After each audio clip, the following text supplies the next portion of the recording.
अष्टपदी पंजवीं। माया दा खेल। सलोक। देन हार प्रभ छोड़ के लागे आन सुहाए, नानक कहू न सीजही बिन नावे पत जाए। गुरु पंचम पातशाह जी सानू साडे रोज़ाना जीवन के कर्मां विच माया के कंमकार बारे पूर्ण ब्रह्म ज्ञान देने की बेअंत किरपालता जारी रखते हैं। वो सानू बेअंत दयालता विच डूंघे डुबे हुए इन्हां पूर्ण ब्रह्म ज्ञान के शब्दों राही दस रहे हैं कि किवें साडा रोज़मर्रा का जीवन माया के तिन्नां गुणां नाल प्रभावित हुंदा है। जेकर असीं माया के तिन्नां गुणां बारे जानकारी समझ अते बूझ प्राप्त कर लईए अते जो असीं रोज़ाना जीवन विच कर रहे हैं नूं खोखीए, तद असीं ये पता करांगे कि सारे ही कर्म जो असीं करते हैं माया के किसी ना किसी रूप, रजो, तमो जां सतो के अधीन किए जा रहे हैं। मुੱਖ दी गल यह है कि असीं माया के गुलाम हाँ, होर कुछ भी नहीं। कुछ कुछ लोगों नूं छड्ड के सारी दी सारी लोकाई माया के रजो अते तमो शक्तियां दी गुलाम बनी बैठी है।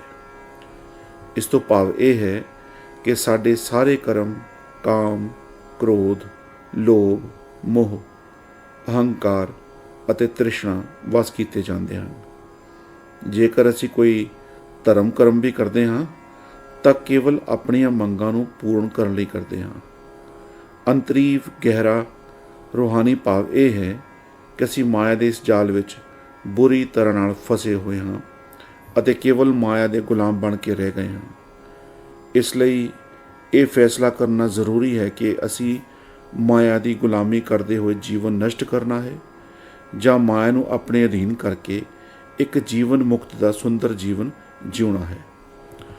असी माया के इस दलदल विच खुबदे जाना है जां इस भयानक दलदल विचों निकल के जन्म मरण के बंधन विचों निकल परमात्मा की जोत नूं अपने हिरदे विच उजागर कर निर्गुण स्वरूप विच जाके समा जाना है। असी माया के इस भवसागर विच गोते खा खा मर खप जाना है जां माया की इस गुलामी नूं छड्ड भवजल पार कर अपना हिरदा परम जोत पूर्ण प्रकाश नाल सुशोभित कर दरगाह विच मान प्राप्त करना है। असी माया दीयां भयानक सट्टां चलदे चलदे अपने आप नूं दीर्घ मानसिक रोगां काम, क्रोध, लोभ, मोह, अहंकार अते तृष्णा का शिकार बना के अपने आप नूं कुंभी नरक दे भागीदार बना के इस अमोलक रतन जीवन नूं बर्बाद करते हुए इस दुनिया तो चले जाना है जां माया उपर जित प्राप्त कर माया नूं अपनी गुलाम बना त्रैगुण माया तो परे जाके परमात्मा विच एक मिक हो जाना है। एक बार जदों असी माया की इस खेड नूं समझ जावांगे तां असी केवल अपनी रूह की बेअंत शक्ति की पहचान कर सकांगे। वो शक्ति जो परम पिता परमात्मा नूं साडे हिरदे विच प्रगट करन दी समर्था रखती है। वो शक्ति जो सानू माया की इस गुलामी तो छुड़ा के साडे हिरदे विच परम जोत पूर्ण प्रकाश जगा के साडे हिरदे नूं एक संत हिरदा बनाउण दी समर्था रखती है। ये माया की सारी खेड दी सर्वशक्तिमान पारब्रह्म पिता परमेश्वर ने ही बनाई है। ये हुण साडे उपर निर्भर है कि असीं किवें वेखदे हां अते मापदे हां कि असीं किन्ना प्यार अपने रचनहारे नाल करदे हां। यह वेखना है कि असीं किन्ना प्यार उस करता पुरख सब कुछ करन वाले नाल करदे हां। ये वेखना है कि उस दाते की किन्नी परवाह करदे हां। ये मापना है कि साडी उस प्रति दृढ़ता, विश्वास, भरोसा, यकीन, श्रद्धा अते प्यार किन्ना कु है। ये सारा ही संसार माया द्वारा बनाया गया है अते माया के प्रभाव हेर काम कर रहा है। केवल वो एक जो माया के काबू तो परे है, एक पूर्ण संत, एक संत सतगुरु, एक पूर्ण ब्रह्म ज्ञानी है। इस तो बिना सारिया चीज़ां माया लिए काम करदियां हैं। केवल एक पूर्ण संत, एक पूर्ण संत सतगुरु, एक प्रगटियो जोत पूर्ण ब्रह्म ज्ञानी, एक पूर्ण खालसा सदा सर्व शक्तिमान पारब्रह्म पिता परमेश्वर विच लीन रहिंदा है। उसकी माया सेवा करती है। माया एक पूर्ण संत, एक पूर्ण सतगुरु, एक पूर्ण ब्रह्म ज्ञानी के चरणों में रहिंदी है। केवल उही अकाल पुरख की दरगाह में स्थान पाते हैं जो माया ते जित प्राप्त कर लेंदे हैं। बाकी सब माया के गुलाम बन जन्म मरण के चक्कर विचों लंघते रहते हैं। बाकी सब माया के डूंघे चिक्कड़ विच डुबे हुए हैं, उसके पंजियां विच जकड़े रहते हैं। यही अकाल पुरख की खेड है जो माया का यह जाल विछा साडे उस प्रति सच्चे प्यार, सच्ची शरधा अते सच्चे विश्वास का इम्तिहान लेंदा है। अते जो इंसान उसके दसे हुए मार्ग उपर चलते हुए जीवन बतीत करते हैं, वो परमेश्वर उन्होंने बांह पकड़ के उन्होंने एक भव सागर तो पार ले जा दरगाह विच मान दिंदा है। अकाल पुरख जी का दर्शाया होया मार्ग केवल अते केवल सत का मार्ग है, होर कुछ भी नहीं है। अकाल पुरख जी सानू केवल सत के मार्ग उपर चलने लई दसदे हैं। अकाल पुरख जी सानू केवल सतो बिरती विच विचरण लई प्रेरणा करते हैं। जो ऐसा करते हैं वो दरगाह दे विच स्थान प्राप्त करने की समर्था नाल बख्शे जाते हैं। केवल ओह जो सतो बिरती के अधीन काम करते हैं अते सत्कर्म इकट्ठे करते ऐसी अवस्था प्राप्त कर लेंदे हैं जिस दे फलस्वरूप वो नाम सिमरन, नाम की कमाई, पूर्ण बंदगी अते सेवा का गुरप्रसाद प्राप्त करते हैं। तद वो पूर्ण बंदगी की प्रक्रिया राही पूर्ण संत बन जाते हैं अते माया ते जित प्राप्त कर लेंदे हैं। जरा सोचो असी कित्थे खड़े हाँ। लगभग असी सारिਆਂ ने उस केवल दातां देण वाले दातार नूं विसार दिता है। उसनूं विसार दिता है जिसने सानू आरामदायक जीवन साडी करनी अनुसार जीवन लई सारियां जरूरी सहूलतां बख्शियां हैं। वो केवल एक जो सारियां दातां देण वाला है उसनूं विसार दिता है अते माया दे डूंघे चिक्कड़ विच गलतान हो गए हैं। इस तरह करन नाल असी अपने रूहानी टिच्चे इस मनुखा जीवन विच मुक्ति प्राप्त करन दे योग नहीं होवांगे। इसलिए सानू एक बार माया की इस खेड नूं समझण की जरूरत है। सानू सतो बिरती अधीन चंगे कर्म करन की जरूरत है। सानू अपना जीवन नामपूर्ण बंदगी अते सेवा नूं समर्पित करन की जरूरत है ताकि मुक्ति प्राप्त कर सकीए। इसलिए नाम सिमरन, नाम की कमाई, पूर्ण बंदगी अते सेवा के गुरप्रसाद बिना जीवन त्रिग है। माया की गुलामी का जीवन त्रिग है। केवल गुरप्रसाद ही दरगाह है विच मान प्राप्त करन का साधन बनता है। अष्टपदी। 10 वस्तु ले पाछे पावे, एक वस्त कारण बिखोट गवावे। एक भी ना देही, 10 भी हर लेही। तो मूड़ा कहो कहा करेही, जिस ठाकुर स्यो नाही चारा, ताको कीजै सद नमस्कारा। जाकै मन लागा प्रभ मीठा, सर्व सुख ताहू मन बूठा।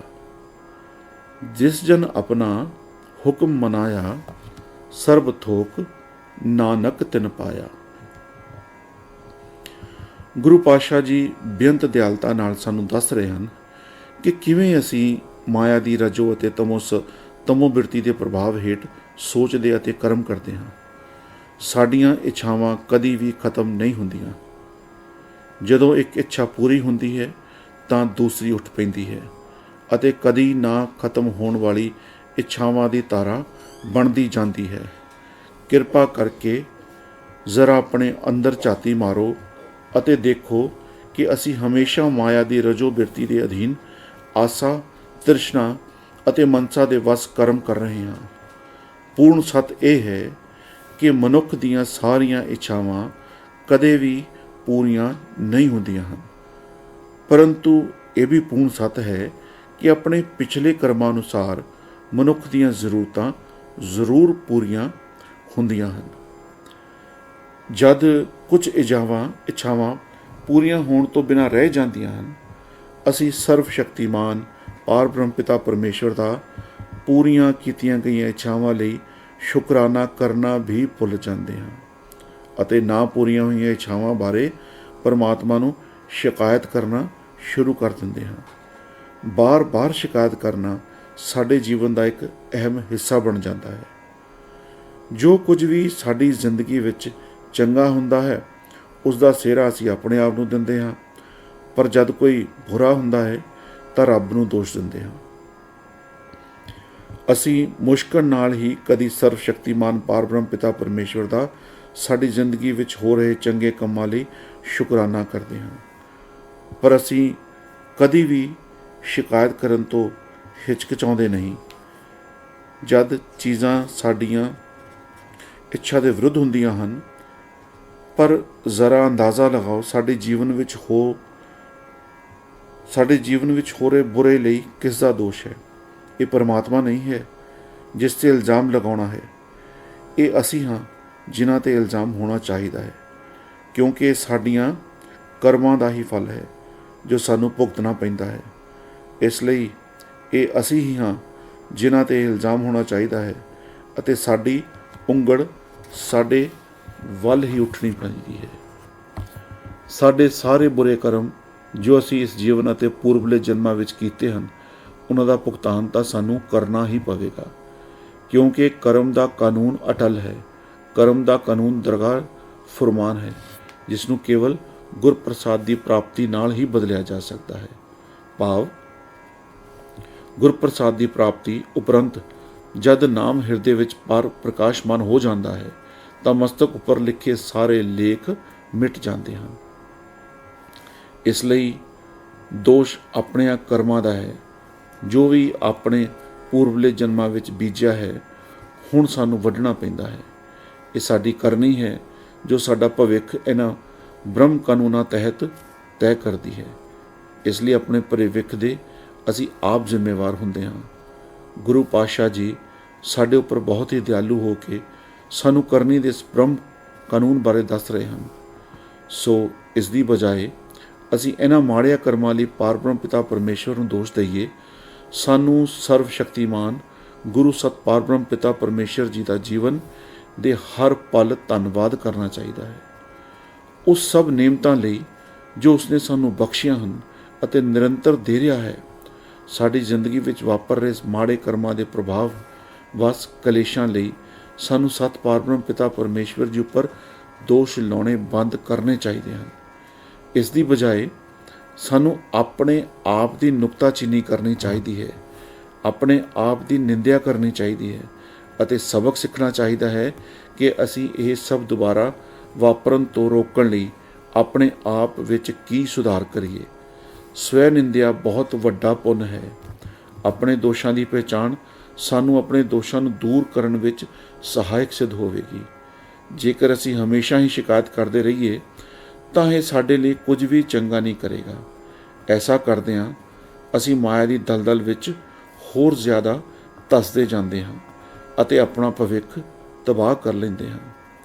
ਸ਼ਿਕਾਇਤ ਸਾਡੀ ਕੋਈ ਮਦਦ ਨਹੀਂ ਕਰਦੀ, ਕੇਵਲ ਸਾਡੇ ਸੋਚਣ ਦੇ ਤਰੀਕੇ ਬਦਲਣਾ ਸਾਡੀ ਮਦਦ ਕਰੇਗਾ। ਕੇਵਲ ਸਾਡੀ ਸੋਚ ਵਿੱਚ ਬਦਲਾਵ ਹੀ ਸਾਡਾ ਭਲਾ ਕਰ ਸਕਦਾ ਹੈ। ਸਾਡੇ ਸਾਰੇ ਦੁੱਖਾਂ ਦਾ ਆਧਾਰ ਕਾਰਨ ਇੱਛਾਵਾਂ ਹਨ। ਜਦ ਇੱਛਾਵਾਂ ਲਗਾਤਾਰ ਪੂਰੀਆਂ ਨਾ ਹੋਣ ਤਾਂ ਇਹ ਮਾਨਸਿਕ ਦਬਾਅ ਦਾ ਕਾਰਨ ਬਣ ਜਾਂਦਾ ਹੈ। ਮਾਨਸਿਕ ਬਿਮਾਰੀਆਂ ਤਾਂ ਸਰੀਰਕ ਬਿਮਾਰੀਆਂ ਦਾ ਕਾਰਨ ਬਣ ਜਾਂਦੀਆਂ ਹਨ। ਸਭ ਤੋਂ ਵਧੀਆ ਗੱਲ ਇਹੀ ਹੈ ਕਿ ਜੋ ਵੀ ਸਾਡੇ ਕੋਲ ਹੈ ਅਸੀਂ ਉਸ ਉੱਪਰ ਹੀ ਸੰਤੋਖ ਰੱਖੀਏ। ਸੱਚਾਈ ਭਰੀ ਕਰਨੀ ਤੇ ਧਿਆਨ ਕਰ ਬਿਨਾਂ ਕਿਸੇ ਇੱਛਾ ਦੇ ਸੱਤ ਦੀ ਸੇਵਾ ਕਰੀਏ। ਸਰਵ ਸ਼ਕਤੀਮਾਨ ਸਤ ਪਾਰ ਬ੍ਰਹਮ ਪਿਤਾ ਪਰਮੇਸ਼ਵਰ ਜੀ ਦਾ ਜੋ ਵੀ ਉਸਨੇ ਸਾਨੂੰ ਦਿੱਤਾ ਬਖਸ਼ਿਆ ਹੈ, ਉਸ ਲਈ ਸ਼ੁਕਰਾਨਾ ਕਰੀਏ। ਆਪਣੇ ਦੁੱਖਾਂ ਲਈ ਸ਼ਿਕਾਇਤਾਂ ਨਾ ਕਰੀਏ ਅਤੇ ਆਪਣੇ ਆਪ ਨੂੰ ਸੁਧਾਰੀਏ। ਸਭ ਤੋਂ ਮਹੱਤਵਪੂਰਨ ਗੱਲ ਹੈ ਕਿ ਨਾਮ, ਪੂਰਨ ਬੰਦਗੀ ਅਤੇ ਸੇਵਾ ਦਾ ਗੁਰਪ੍ਰਸਾਦ ਪ੍ਰਾਪਤ ਕਰਨ ਦੀ ਅਰਦਾਸ ਕਰੀਏ। ਜਦੋਂ ਇੱਕ ਵਾਰ ਅਸੀਂ ਸਤੋ ਬਿਰਤੀ ਅਧੀਨ ਸਤਕਰਮਾਂ ਕਰਨ ਸ਼ੁਰੂ ਕਰ ਦਿੰਦੇ ਹਾਂ ਅਤੇ ਬੁਰੇ ਕਰਮ ਕਰਨੇ ਸਮੇਤ ਅਧੂਰੀਆਂ ਖਾਹਿਸ਼ਾਂ ਦੀ ਸ਼ਿਕਾਇਤ ਕਰਨਾ ਛੱਡ ਦਿੰਦੇ ਹਾਂ, ਤਦ ਇਸ ਦੇ ਫਲਸਵਰੂਪ ਸਾਡੇ ਸਤਕਰਮ ਸਾਡੇ ਅਸਤ ਕਰਮਾਂ ਤੋਂ ਭਾਰੇ ਹੋ ਜਾਂਦੇ ਹਨ। ਸਾਡੇ ਸਤਕਰਮ ਐਸੇ ਸਿਖਰ 'ਤੇ ਪਹੁੰਚ ਜਾਂਦੇ ਹਨ ਕਿ ਜਿੱਥੇ ਪਰਮਾਤਮਾ ਦੁਆਰਾ ਪਹਿਚਾਨੇ ਜਾਂਦੇ ਹਨ। ਉਸ ਸਮੇਂ ਅਸੀਂ ਪਰਮਾਤਮਾ ਦੁਆਰਾ ਨਾਮ ਸਿਮਰਨ, ਨਾਮ ਦੀ ਕਮਾਈ, ਪੂਰਨ ਬੰਦਗੀ ਅਤੇ ਸੇਵਾ ਦੇ ਗੁਰਪ੍ਰਸਾਦ ਨਾਲ ਸੰਤ ਹਿਰਦੇ ਦੀ ਬਖਸ਼ਿਸ਼ ਪ੍ਰਾਪਤ ਕਰਦੇ ਹਾਂ। ਦਰਗਾਹ ਦਾ ਦਰਵਾਜ਼ਾ ਸਾਡੇ ਲਈ ਖੁੱਲ੍ਹ ਜਾਂਦਾ ਹੈ ਅਤੇ ਅਸੀਂ ਇੱਥੇ ਸਦਾ ਲਈ ਸਥਾਨ ਪਾਉਣ ਦੇ ਯੋਗ ਹੋ ਜਾਂਦੇ ਹਾਂ।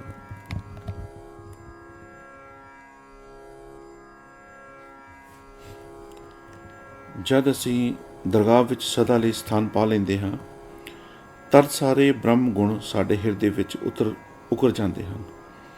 ਨਾਮ ਸਾਡੇ ਹਿਰਦੇ ਵਿੱਚ ਉਕਰ ਜਾਂਦਾ ਹੈ। ਅਸੀਂ ਹਮੇਸ਼ਾ ਸਰਵ ਸ਼ਕਤੀਮਾਨ ਸਤ ਪਾਰਬ੍ਰਹਮ ਪਿਤਾ ਪਰਮੇਸ਼ਰ ਜੀ ਵਿੱਚ ਲੀਨ ਰਹਿੰਦੇ ਹਾਂ ਅਤੇ ਹਮੇਸ਼ਾ ਖੁਸ਼ੀਆਂ ਦਾ ਸਭ ਤੋਂ ਉੱਚਾ ਪੱਧਰ ਬ੍ਰਹਮ ਅਸੀਮ ਚੜ੍ਹਦੀ ਕਲਾ ਦਾ ਆਨੰਦ ਮਾਣਦੇ ਹਾਂ। ਇਹ ਸਦਾ ਚਿਰ ਰਹਿਣ ਵਾਲੀ ਖੁਸ਼ੀ ਦੀ ਅਵਸਥਾ ਹੈ, ਜਦੋਂ ਕੋਈ ਵੀ ਦੁੱਖ ਨਹੀਂ ਰਹਿੰਦਾ। ਅਸੀਂ ਸਾਰੇ ਅਨਾਦ ਖਜ਼ਾਨਿਆਂ ਦੀ ਬਖਸ਼ਿਸ਼ ਪ੍ਰਾਪਤ ਕਰਦੇ ਹਾਂ। ਨਾਮ ਸਭ ਤੋਂ ਉੱਚੀ ਦਰਗਾਹੀ ਹੁਕਮ ਹੈ। ਪੂਰਨ ਬੰਦਗੀ ਅਤੇ ਸੇਵਾ ਨਾਮ ਦੇ ਗੁਰਪ੍ਰਸਾਦ ਤੋਂ ਬਾਅਦ ਵਿੱਚ ਪ੍ਰਾਪਤ ਹੁੰਦੇ ਹਨ। ਜਦ ਅਸੀਂ ਨਾਮ ਕਮਾ ਲੈਂਦੇ ਹਾਂ, ਤਦ ਅਸੀਂ ਅਕਾਲ ਪੁਰਖ ਦੇ ਚਰਨਾਂ ਵਿੱਚ ਸਦਾ ਲਈ ਜਗ੍ਹਾ ਪ੍ਰਾਪਤ ਕਰਕੇ ਉਸ ਵਿੱਚ ਆਪਣੇ ਆਪ ਨੂੰ ਅਭੇਦ ਕਰ ਲੈਂਦੇ ਹਾਂ। ਇਸ ਲਈ ਇਹ ਸਮਝਣਾ ਜ਼ਰੂਰੀ ਹੈ ਕਿ 10 ਵਸਤੂ ਮਾਇਆ ਹੈ ਅਤੇ ਏਕ ਵਸਤ ਗੁਰਪ੍ਰਸਾਦ ਹੈ। ਇਹ ਨਾਮ ਸਿਮਰਨ, ਨਾਮ ਦੀ ਕਮਾਈ, ਪੂਰਨ ਬੰਦਗੀ ਅਤੇ ਸੇਵਾ ਦਾ ਗੁਰਪ੍ਰਸਾਦ ਹੈ। ਜੋ ਲੋਕ 10 ਵਸਤੂ ਵਿੱਚ ਆਪਣੇ ਆਪ ਨੂੰ ਖਚਤ ਕਰ ਲੈਂਦੇ ਹਨ, ਉਹ 84 ਲੱਖ ਜੂਨੀਆਂ ਵਿੱਚ ਭਟਕਦੇ ਰਹਿੰਦੇ ਹਨ ਅਤੇ ਜੋ ਲੋਕ ਏਕ ਵਸਤ ਦੀ ਪ੍ਰਾਪਤੀ ਕਰ ਲੈਂਦੇ ਹਨ, ਉਹ ਆਪਣੇ ਮਨੁੱਖਾ ਜਨਮ ਨੂੰ ਸਾਰਥਕ ਕਰ ਲੈਂਦੇ ਹਨ। ਉਹ ਜੀਵਨ ਮੁਕਤ ਹੋ ਜਾਂਦੇ ਹਨ। ਅਗਨਤ ਸਾਹੂ ਆਪਣੀ ਦੇ ਰਾਸ, ਖਾਤ ਪੀਤ ਵਰਤੈ ਅਨੰਦ ਉਲਾਸ। ਆਪਣੀ ਅਮਾਨ ਕਛੂ ਬਹੁਰ ਸਾਹੋ ਲੇਹੀ, ਅਗਿਆਨੀ ਮਨ ਰੋਸ ਕਰੇਹੀ। अपनी प्रतीत आप ही खोवै, बहुर उसका विश्वास न होवै। जिसकी बस्त तिस आगे राखै, प्रभ की आज्ञा मानै माथै। उसते चौगण करे निहाल, नानक साहिब सदा दयाल। जद धन धन परिपूर्ण परमात्मा ने सानू संसार ते भेजिया ਤਾਂ ਉਸਨੇ ਸਾਨੂੰ ਆਤਮਾ ਨੂੰ ਅਮੋਲਕ ਰਹਿਣਾ, ਹੀਰਾ, ਇਹ ਮਨੁੱਖਾ ਜੀਵਨ ਬਖਸ਼ਿਆ।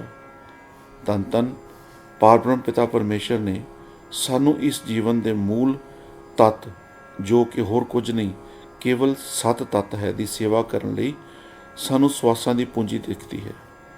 ਸਵਾਸਾਂ ਦੀ ਪੂੰਜੀ ਸਾਨੂੰ ਅਨਾਦ ਦਰਗਾਹੀ ਖਜ਼ਾਨਿਆਂ ਦੀ ਕਮਾਈ ਕਰਨ ਲਈ ਖਰਚ ਕਰਨ ਦਾ ਹੁਕਮ ਦਿੱਤਾ। ਸਾਨੂੰ ਸਵਾਸਾਂ ਦੀ ਇਹ ਪੂੰਜੀ ਨਾਮ ਸਿਮਰਨ, ਨਾਮ ਦੀ ਕਮਾਈ, ਪੂਰਨ ਬੰਦਗੀ ਅਤੇ ਸੇਵਾ ਲਈ ਖਰਚ ਕਰਨ ਲਈ ਬਖਸ਼ੀ।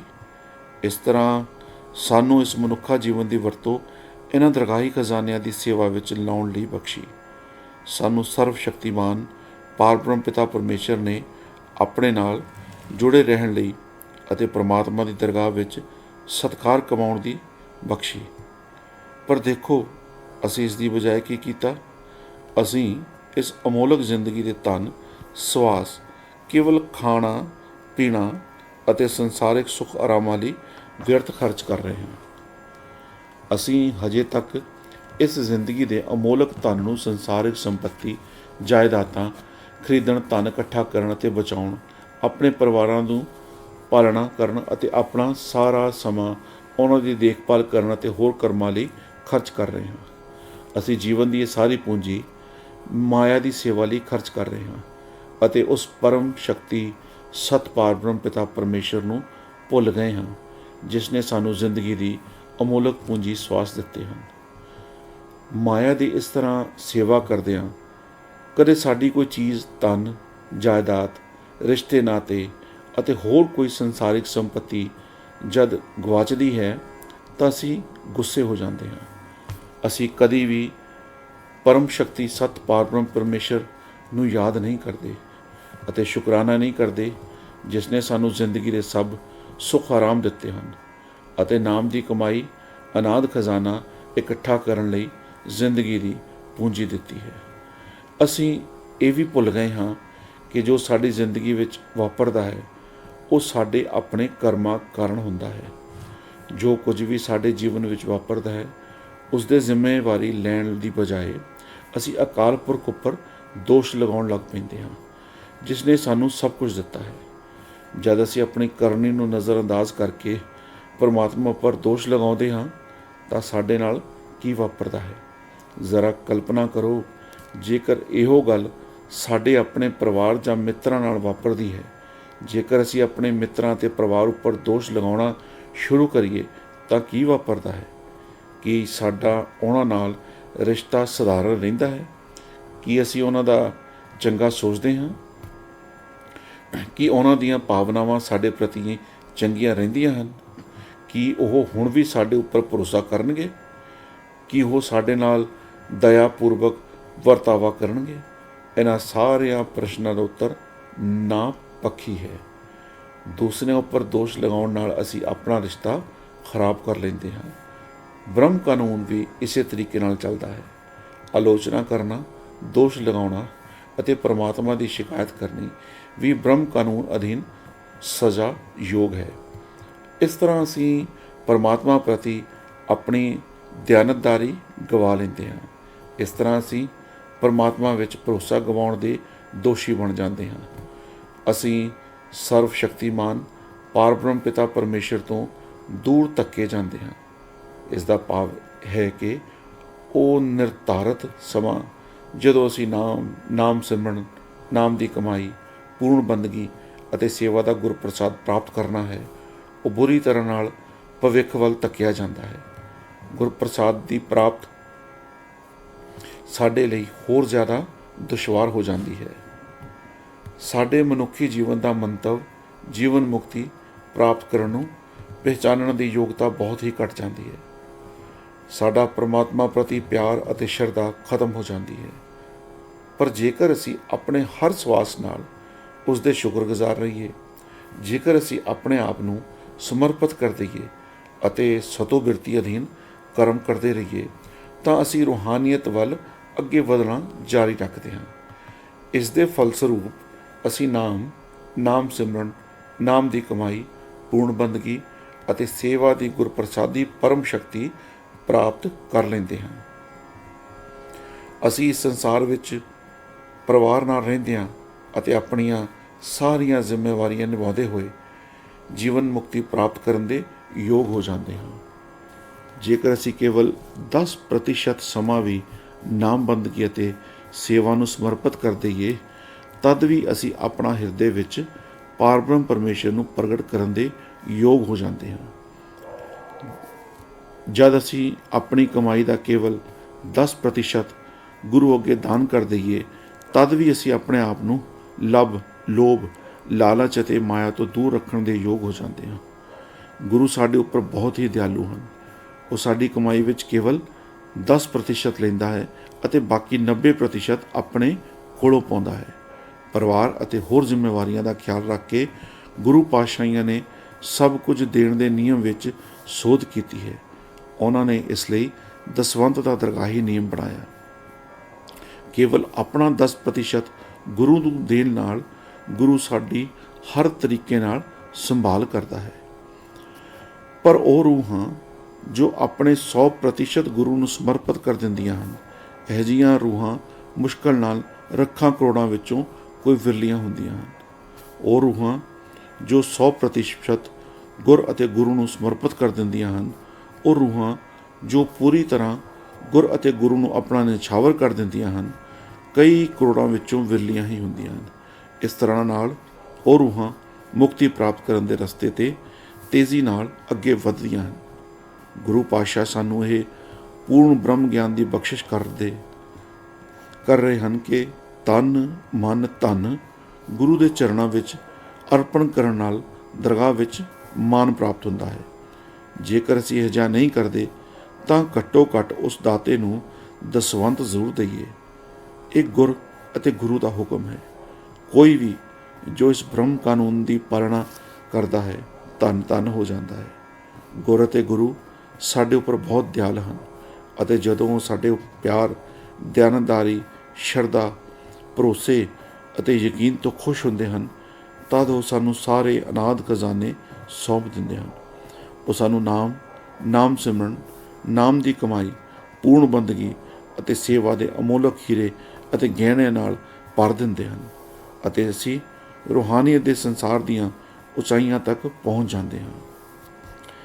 ਇਹ ਇੱਕ ਦਰਗਾਹੀ ਸੱਤ ਹੈ ਕਿ ਮਾਇਆ ਦੀ ਸੇਵਾ ਵਿੱਚ ਕੇਵਲ ਦੁੱਖਾਂ ਦੀ ਪ੍ਰਾਪਤੀ ਹੁੰਦੀ ਹੈ। ਪਰਮ ਸੁੱਖ, ਸਦੀਵੀ ਪਰਮ ਆਨੰਦ, ਅੰਮ੍ਰਿਤ ਦੀ ਗੁਰ ਪ੍ਰਸਾਦੀ ਪ੍ਰਾਪਤੀ ਕੇਵਲ ਅਕਾਲ ਪੁਰਖ ਦੀ ਸੇਵਾ ਨਾਲ ਹੀ ਹੁੰਦੀ ਹੈ। ਸੱਤ ਦੀ ਸੇਵਾ ਹੀ ਅਕਾਲ ਪੁਰਖ ਦੀ ਸਭ ਤੋਂ ਉੱਤਮ ਸੇਵਾ ਹੈ। ਹਰ ਪਲ ਸੱਤ ਵਿੱਚ ਜਿਉਣਾ ਹੀ ਸੱਚਾ ਜਿਉਣਾ ਹੈ। ਸੱਤ ਬੋਲਣਾ, ਸੱਤ ਸੁਣਨਾ, ਸੱਤ ਵੇਖਣਾ, ਸੱਤ ਵਰਤਾਉਣਾ ਅਤੇ ਸੱਤ ਦੀ ਸੇਵਾ ਕਰਨਾ ਹੀ ਉੱਤਮ ਜੀਵਨ ਹੈ ਜੋ ਦਰਗਾਹ ਵਿੱਚ ਪ੍ਰਵਾਨ ਹੈ। ਐਸੇ ਜੀਵਨ ਦੀ ਬਖਸ਼ਿਸ਼ ਕੇਵਲ ਗੁਰ ਪ੍ਰਸਾਦੀ ਹੀ ਹੈ। ਸੱਤ ਦੀ ਕਰਨੀ ਹੀ ਗੁਰ ਪ੍ਰਸਾਦ ਦੇ ਦਰ ਦੀ ਕੁੰਜੀ ਹੈ। ਸੱਤ ਦੀ ਕਰਨੀ ਕਰਦੇ ਕਰਦੇ ਇੱਕ ਸਮਾਂ ਐਸਾ ਬਣਦਾ ਹੈ ਜਦ ਸੱਤ ਕਰਮ ਇਤਨੇ ਕੁ ਇਕੱਠੇ ਹੋ ਜਾਂਦੇ ਹਨ ਜਿਸ ਨਾਲ ਅਕਾਲ ਪੁਰਖ ਦੀ ਬਖਸ਼ਿਸ਼ ਹੁੰਦੀ ਹੈ ਅਤੇ ਨਾਮ ਸਿਮਰਨ, ਨਾਮ ਦੀ ਕਮਾਈ, ਪੂਰਨ ਬੰਦਗੀ ਅਤੇ ਸੇਵਾ ਦੇ ਗੁਰ ਪ੍ਰਸਾਦ ਦੀ ਪ੍ਰਾਪਤੀ ਹੁੰਦੀ ਹੈ।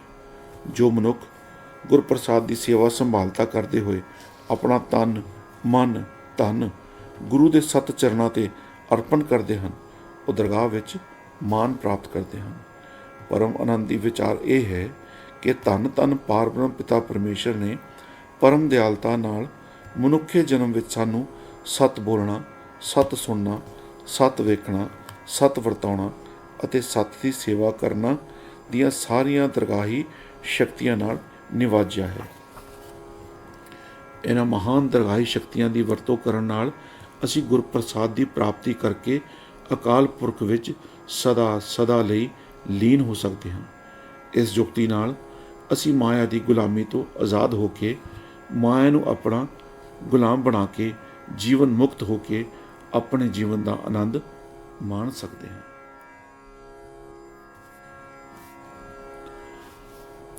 अनेक बात माया के हेत सर पर होवत जान अनीत। बिरखी छाया स्यो रंग लावै ओ बिन से ओह मन पछतावै। जो दिसे सो चालन हार लपट रहो तह अंध अंधार। बटाऊ स्यों जो लावह ने ताको हाथ न आवह के। मन हर के नाम की प्रीत सुखदाई कर कृपा ਨਾਨਕ ਆਪੇ ਲੈ ਲਾਈ। ਧੰਨ ਧੰਨ ਸਤਿਗੁਰੂ ਪਾਤਸ਼ਾਹ ਜੀ ਸਾਨੂੰ ਬੇਅੰਤ ਦਿਆਲਤਾ ਨਾਲ ਮਾਇਆ ਬਾਰੇ ਪੂਰਨ ਬ੍ਰਹਮ ਗਿਆਨ ਦੇਣਾ ਜਾਰੀ ਰੱਖਦੇ ਹਨ। ਮਾਇਆ ਕੁਝ ਹੋਰ ਨਹੀਂ, ਕੇਵਲ ਇੱਕ ਭਰਮ ਹੈ।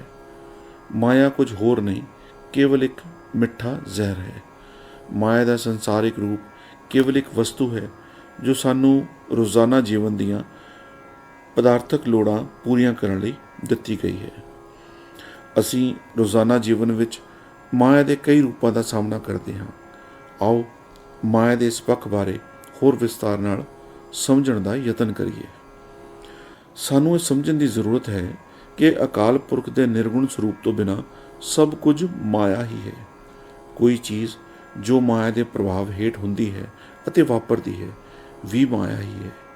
ਕੋਈ ਵੀ ਚੀਜ਼ ਜਿਸ ਦੀ ਹੋਂਦ ਹੈ ਅਤੇ ਮਾਇਆ ਦੇ ਤਿੰਨ ਗੁਣਾ ਰਜੋ, ਤਮੋ ਅਤੇ ਸਤੋ ਦੇ ਅਧੀਨ ਕਰਮ ਕਰਦੀ ਹੈ ਵੀ ਮਾਇਆ ਹੀ ਹੈ। ਜਿਹੜੀ ਵੀ ਚੀਜ਼ ਆਮ ਮਨੁੱਖੀ ਅੱਖ ਨਾਲ ਦਿਸਦੀ ਹੈ ਮਾਇਆ ਹੀ ਹੈ। ਸਭ ਤੋਂ ਪਹਿਲਾਂ ਸਾਡਾ ਪਦਾਰਥਕ ਸਰੀਰ ਮਾਇਆ ਹੈ। ਦੂਸਰਾ ਸਾਡਾ ਪਰਿਵਾਰ ਮਾਇਆ ਹੈ। ਮਾਪੇ, ਭਰਾ, ਭੈਣਾਂ, ਸੰਬੰਧੀ ਸਭ ਮਾਇਆ ਦਾ ਪਸਾਰਾ ਹੀ ਹੈ। ਸਾਡੇ ਸਾਰੇ ਸੰਸਾਰਕ ਰਿਸ਼ਤੇ ਮਾਇਆ ਹਨ। ਘਰ ਵਿੱਚ ਜਿਸ ਵਿੱਚ ਅਸੀਂ ਰਹਿੰਦੇ ਹਾਂ ਮਾਇਆ ਹੈ। ਸਾਡੀ ਸਾਰੀ ਸੰਪੱਤੀ, ਜਾਇਦਾਦ ਦੀਆਂ ਵਸਤੂਆਂ ਮਾਇਆ ਹੀ ਹੈ। ਕਾਮ, ਕ੍ਰੋਧ, ਲੋਭ, ਮੋਹ ਅਤੇ ਅਹੰਕਾਰ ਮਾਇਆ ਦੀਆਂ ਵਿਨਾਸ਼ਕਾਰੀ ਸ਼ਕਤੀਆਂ ਹਨ। ਇੱਛਾਵਾਂ ਮਾਇਆ ਦੀ ਮਹਾ ਵਿਨਾਸ਼ਕਾਰੀ ਸ਼ਕਤੀ ਹੀ ਹੈ। ਆਸਾ, ਤ੍ਰਿਸ਼ਨਾ ਅਤੇ ਮਨਸਾ ਵੀ ਮਾਇਆ ਦੀਆਂ ਵਿਨਾਸ਼ਕਾਰੀ ਸ਼ਕਤੀਆਂ ਹੀ ਹਨ। ਰਾਜ, ਜੋਬਨ, ਧਨ, ਮਾਲ, ਰੂਪ, ਰਸ, ਗੰਧ, ਸਪਰਸ਼ ਅਤੇ ਸ਼ਬਦ ਵੀ ਸਭ ਮਾਇਆ ਦੇ ਵਿਨਾਸ਼ਕਾਰੀ ਰੂਪ ਹੀ ਹਨ। ਇਹ ਸਾਰੇ ਵਿਨਾਸ਼ਕਾਰੀ ਵਿਕਾਰ ਸਾਡਾ ਧਿਆਨ ਜੀਵਨ ਮੁਕਤੀ ਤੋਂ ਦੂਰ ਲੈ ਜਾਂਦੇ ਹਨ। ਇਹ ਸਾਰੇ ਵਿਨਾਸ਼ਕਾਰੀ ਵਿਕਾਰ ਸਾਡਾ ਧਿਆਨ ਬੰਦਗੀ ਤੋਂ ਦੂਰ ਲੈ ਜਾਂਦੇ ਹਨ। ਇਹ ਸਾਰੇ ਵਿਨਾਸ਼ਕਾਰੀ ਵਿਕਾਰ ਸਾਡਾ ਧਿਆਨ ਨਾਮ ਸਿਮਰਨ ਅਤੇ ਨਾਮ ਦੀ ਕਮਾਈ ਤੋਂ ਦੂਰ ਲੈ ਜਾਂਦੇ ਹਨ। ਇਹ ਸਾਰੇ ਵਿਨਾਸ਼ਕਾਰੀ ਵਿਕਾਰ ਸਾਡਾ ਧਿਆਨ ਪੰਜ ਦੂਤਾਂ ਅਤੇ ਇੱਛਾਵਾਂ ਦੇ ਪ੍ਰਭਾਵ ਅਧੀਨ ਅਸਤ ਕਰਮ ਕਰਨ ਦਾ ਕਾਰਨ ਬਣਦੇ ਹਨ। ਇਹ ਸਾਰੇ ਵਿਨਾਸ਼ਕਾਰੀ ਵਿਕਾਰ ਮਾਇਆ ਦੇ ਹਥਿਆਰ ਹਨ। ਹਰ ਚੀਜ਼ ਜੋ ਨਿਰੰਤਰ ਪਰਿਵਰਤਨ ਵਿੱਚ ਹੈ ਉਹ ਮਾਇਆ ਹੈ। ਹਰ ਚੀਜ਼ ਜੋ ਸਮੇਂ ਨਾਲ ਬਦਲ ਜਾਂਦੀ ਹੈ ਉਹ ਮਾਇਆ ਹੈ। ਇਸ ਤਰ੍ਹਾਂ ਸਾਰਾ ਸੰਸਾਰ ਪਰਿਵਰਤਨਸ਼ੀਲ ਹੈ। ਸਾਰਾ ਸੰਸਾਰ ਜੋ ਕਾਲ ਵਿੱਚ ਬਣਿਆ ਹੈ ਉਹ ਨਿਰੰਤਰ ਪਰਿਵਰਤਨਸ਼ੀਲ ਹੈ ਅਤੇ ਉਸ ਨੂੰ ਕਾਲ ਨੇ ਨਿਗਲ ਜਾਣਾ ਹੈ। ਇਸ ਲਈ ਜੋ ਕੁਝ ਕਾਲ ਵਿੱਚ ਬਣਿਆ ਹੈ ਉਹ ਨਾਸ਼ਵਾਨ ਹੈ ਅਤੇ ਜੋ ਨਸ਼ਵਰ ਹੈ ਉਹ ਕੇਵਲ ਮਾਇਆ ਹੈ। ਕੇਵਲ ਇੱਕ ਵਸਤੂ ਜੋ ਪਰਿਵਰਤਨਸ਼ੀਲ ਨਹੀਂ ਹੈ ਉਹ ਹੈ ਅਨਾਦ ਸਤ, ਅਕਾਲ ਪੁਰਖ, ਪਾਰ ਬ੍ਰਹਮ ਪਰਮੇਸ਼ਰ ਦਾ ਨਿਰਗੁਣ ਸਰੂਪ। ਕੇਵਲ ਉਹੀ ਹੈ ਜੋ ਕਦੇ ਨਹੀਂ ਬਦਲਦਾ, ਕਦੇ ਨਹੀਂ ਬਦਲਿਆ ਅਤੇ ਕਦੇ ਨਹੀਂ ਬਦਲੇਗਾ। ਪਰਮ ਤਤ, ਪਰਮ ਸਤ, ਧੰਨ ਧੰਨ ਪਾਰ ਬ੍ਰਹਮ ਪਿਤਾ ਪਰਮੇਸ਼ਰ ਹੈ। ਮਾਇਆ ਸਾਨੂੰ ਸਾਡੇ ਰੋਜ਼ਾਨਾ ਜੀਵਨ ਵਿੱਚ ਕਈ ਰੂਪਾਂ ਵਿੱਚ ਪ੍ਰਮਾਉਂਦੀ ਹੈ, ਪਰੰਤੂ ਇਹ ਸਦਾ ਲਈ ਸਾਡੀ ਕਦੇ ਨਹੀਂ ਬਣਦੀ। ਇਹ ਦਰਖਤ ਦੇ ਪਰਛਾਵੇਂ ਵਾਂਗ ਹੈ, ਜਿਹੜੀ ਆਉਂਦੀ ਹੈ ਅਤੇ ਜਾਂਦੀ ਹੈ ਅਤੇ ਹਮੇਸ਼ਾ ਹਨੇਰੇ ਵਿੱਚ ਰਹਿੰਦੀ ਹੈ। ਜੋ ਸਾਡੇ ਨਾਲ ਖੜਦਾ ਹੈ ਉਹ ਪਰਮ ਤਤ, ਪਰਮ ਸਤ ਹੈ, ਜੋ ਕਦੇ ਵੀ ਪਰਿਵਰਤਨਸ਼ੀਲ ਨਹੀਂ ਹੁੰਦਾ ਹੈ ਅਤੇ ਉਹ ਪਰਮ ਸ਼ਕਤੀ ਹੈ ਜੋ ਤ੍ਰੈਗੁਣ ਮਾਇਆ ਤੋਂ ਪਰੇ ਹੈ। ਉਹ ਪਰਮ ਜੋਤ, ਪੂਰਨ ਪ੍ਰਕਾਸ਼, ਧੰਨ ਧੰਨ ਪਾਰ ਬ੍ਰਹਮ ਪਿਤਾ ਪਰਮੇਸ਼ਰ ਹੈ। ਸਾਡੀ ਰੂਹ ਇਸ ਪਰਮ ਤਤ, ਪਰਮ ਗਿਆਨ, ਹਸਤੀ, ਸ਼ਕਤੀ, ਸਰਬ ਕਲਾ ਭਰਪੂਰ ਦਾ ਇੱਕ ਹਿੱਸਾ ਹੈ, ਜਿਸ ਨੂੰ ਪਰਮ ਤਤ ਕਿਹਾ ਜਾਂਦਾ ਹੈ ਅਤੇ ਉਸ ਵਿੱਚ ਵਾਪਸ ਜਾ ਕੇ ਮਿਲਣੀ ਹੈ। ਜਦ ਅਸੀਂ ਕਹਿੰਦੇ ਹਾਂ ਅਸੀਂ ਦਾ ਭਾਵ ਸਾਡੀ ਰੂਹ ਹੈ, ਤਾਂ ਸਾਡਾ ਪਦਾਰਥ ਸਰੀਰ ਨਹੀਂ। ਜੋ ਵੀ ਨੰਗੀ ਅੱਖ ਨਾਲ ਨਜ਼ਰ ਆਉਂਦਾ ਹੈ ਉਹ ਮਾਇਆ ਹੈ, ਜੋ ਵੀ ਇਸ ਹੱਦ ਤੱਕ ਬਦਲਦਾ ਹੈ ਕਿ ਇੱਕ ਸਮਾਂ ਐਸਾ ਹੁੰਦਾ ਹੈ ਜਦ ਇਹ ਨਸ਼ਟ ਹੋ ਜਾਂਦਾ ਹੈ, ਇਹ ਪੂਰੀ ਤਰ੍ਹਾਂ ਖਤਮ ਹੋ ਜਾਂਦਾ ਹੈ, ਉਹ ਮਾਇਆ ਹੈ। ਜਦ ਸਾਡੀ ਰੂਹ ਪਦਾਰਥ ਸਰੀਰ ਨੂੰ ਛੱਡਦੀ ਹੈ ਤਾਂ ਮਾਇਆ ਸਾਡੇ ਨਾਲ ਨਹੀਂ ਜਾਂਦੀ, ਪਰ ਇਹ ਸਭ ਜਾਣਦੇ ਹੋਏ ਵੀ ਅਸੀਂ ਮਾਇਆ ਵਿੱਚ ਗਲਤਾਨ ਹਾਂ। ਮਾਇਆ ਕੇਵਲ ਇੱਕ ਸੰਸਾਰਿਕ ਵਸਤੂ ਹੈ। ਇਸ ਨੂੰ ਵਰਤਣਾ ਸਿੱਖੋ ਅਤੇ ਇਸ ਨੂੰ ਵਰਤ ਕੇ ਜਾਣ ਦਿਓ। ਜਿਸ ਤਰ੍ਹਾਂ ਅਸੀਂ ਕਾਗਜ਼ ਦੇ ਕੱਪ ਜਾਂ ਗਲਾਸ ਵਿੱਚ ਕਾਫੀ ਜਾਂ ਚਾਹ ਪੀ ਕੇ ਇਸ ਨੂੰ ਸੁੱਟ ਦਿੰਦੇ ਹਾਂ, ਉਸੇ ਤਰ੍ਹਾਂ ਸਿਰਫ ਇਸ ਦੀ ਵਰਤੋਂ ਕਰੋ ਅਤੇ ਇਸ ਨੂੰ ਜਾਣ ਦਿਓ। ਕਦੇ ਵੀ ਮਾਇਆ ਨਾਲ ਮਨ ਦਾ ਲਗਾ ਨਾ ਕਰੋ। ਇਸ ਨਾਲ ਕੇਵਲ ਇੱਕ ਵਸਤੂ ਦੀ ਤਰ੍ਹਾਂ ਵਿਹਾਰ ਕਰੋ ਅਤੇ ਇਸ ਵਿੱਚ ਗਲਤਾਨ ਕਦੇ ਵੀ ਨਾ ਹੋਵੋ। ਮਾਇਆ ਲਈ ਨਾ ਜੀਓ। ਇਹ ਜ਼ਿੰਦਗੀ ਸਾਨੂੰ ਮਾਇਆ ਨਾਲੋਂ ਰਹਿਣ ਜਿਉਣ ਲਈ ਨਹੀਂ ਮਿਲੀ ਹੈ। ਮਾਇਆ ਨੂੰ ਆਪਣੇ ਉੱਪਰ ਰਾਜ ਨਾ ਕਰਨ ਦਿਓ। ਸਾਨੂੰ ਇਹ ਸਿੱਖਣਾ ਚਾਹੀਦਾ ਹੈ ਕਿ ਮਾਇਆ ਉੱਪਰ ਕਿਵੇਂ ਰਾਜ ਕਰਨਾ ਹੈ, ਨਾ ਕਿ ਮਾਇਆ ਦੀ ਗੁਲਾਮੀ ਕਰਨੀ ਹੈ। ਮਾਇਆ ਇੱਕ ਰੁੱਖ ਦੇ ਪਰਛਾਵੇਂ ਵਾਂਗ ਹੈ, ਜਿਸ ਨੂੰ ਉਸਨੇ ਫੜਨ ਅਤੇ ਸਦਾ ਫੜ ਕੇ ਰੱਖਣ ਦਾ ਯਤਨ ਕਰ ਰਹੇ ਹਾਂ, ਪਰ ਅਸੀਂ ਕਦੇ ਵੀ ਇਸ ਨੂੰ ਫੜਨ ਅਤੇ ਆਪਣਾ ਬਣਾਉਣ ਦੇ ਯੋਗ ਨਹੀਂ ਹੋਵਾਂਗੇ। ਅਸੀਂ ਕੇਵਲ ਤਦ ਹੀ ਨਿਰਾਸ਼ ਹੋਵਾਂਗੇ ਜਦੋਂ ਅਸੀਂ ਇਸ ਨੂੰ ਫੜਨ, ਇਕੱਠੇ ਕਰਨ, ਬਚਾਉਣ ਲਈ ਇਸ ਲਈ ਜੀਵਾਂਗੇ, ਕਿਉਂਕਿ ਅਖੀਰ ਵਿੱਚ ਸਾਡੇ ਹੱਥ ਵਿੱਚ ਕੁਝ ਵੀ ਨਹੀਂ ਰਹੇਗਾ। ਜਦ ਇਸ ਸੰਸਾਰ ਨੂੰ ਛੱਡਣ ਦਾ ਸਮਾਂ ਆਵੇਗਾ, ਅਸੀਂ ਖਾਲੀ ਹੱਥ ਜਾਵਾਂਗੇ। ਕੇਵਲ ਇੱਕ ਚੀਜ਼ ਜੋ ਸਾਡੇ ਨਾਲ ਜਾਵੇਗੀ, ਜਿਹੜੀ ਹਮੇਸ਼ਾ ਸਾਡੇ ਨਾਲ ਰਹੇਗੀ ਅਤੇ ਇਸ ਸੰਸਾਰ ਨੂੰ ਛੱਡਣ ਤੋਂ ਬਾਅਦ ਸਾਡੀ ਮਦਦ ਕਰੇਗੀ, ਉਹ ਹੈ ਨਾਮ ਦੀ ਕਮਾਈ, ਪੂਰਨ ਬੰਦਗੀ ਅਤੇ ਸੇਵਾ ਹੈ। ਨਾਮ ਸਿਮਰਨ, ਨਾਮ ਦੀ ਕਮਾਈ, ਪੂਰਨ ਬੰਦਗੀ ਅਤੇ ਸੇਵਾ ਹੀ ਸਾਡੇ ਲਈ ਸਦਾ ਸਦਾ ਲਈ ਅਨਾਦ ਖੁਸ਼ੀਆਂ ਦੇ ਖਜ਼ਾਨੇ ਲੈ ਕੇ ਆਵੇਗੀ।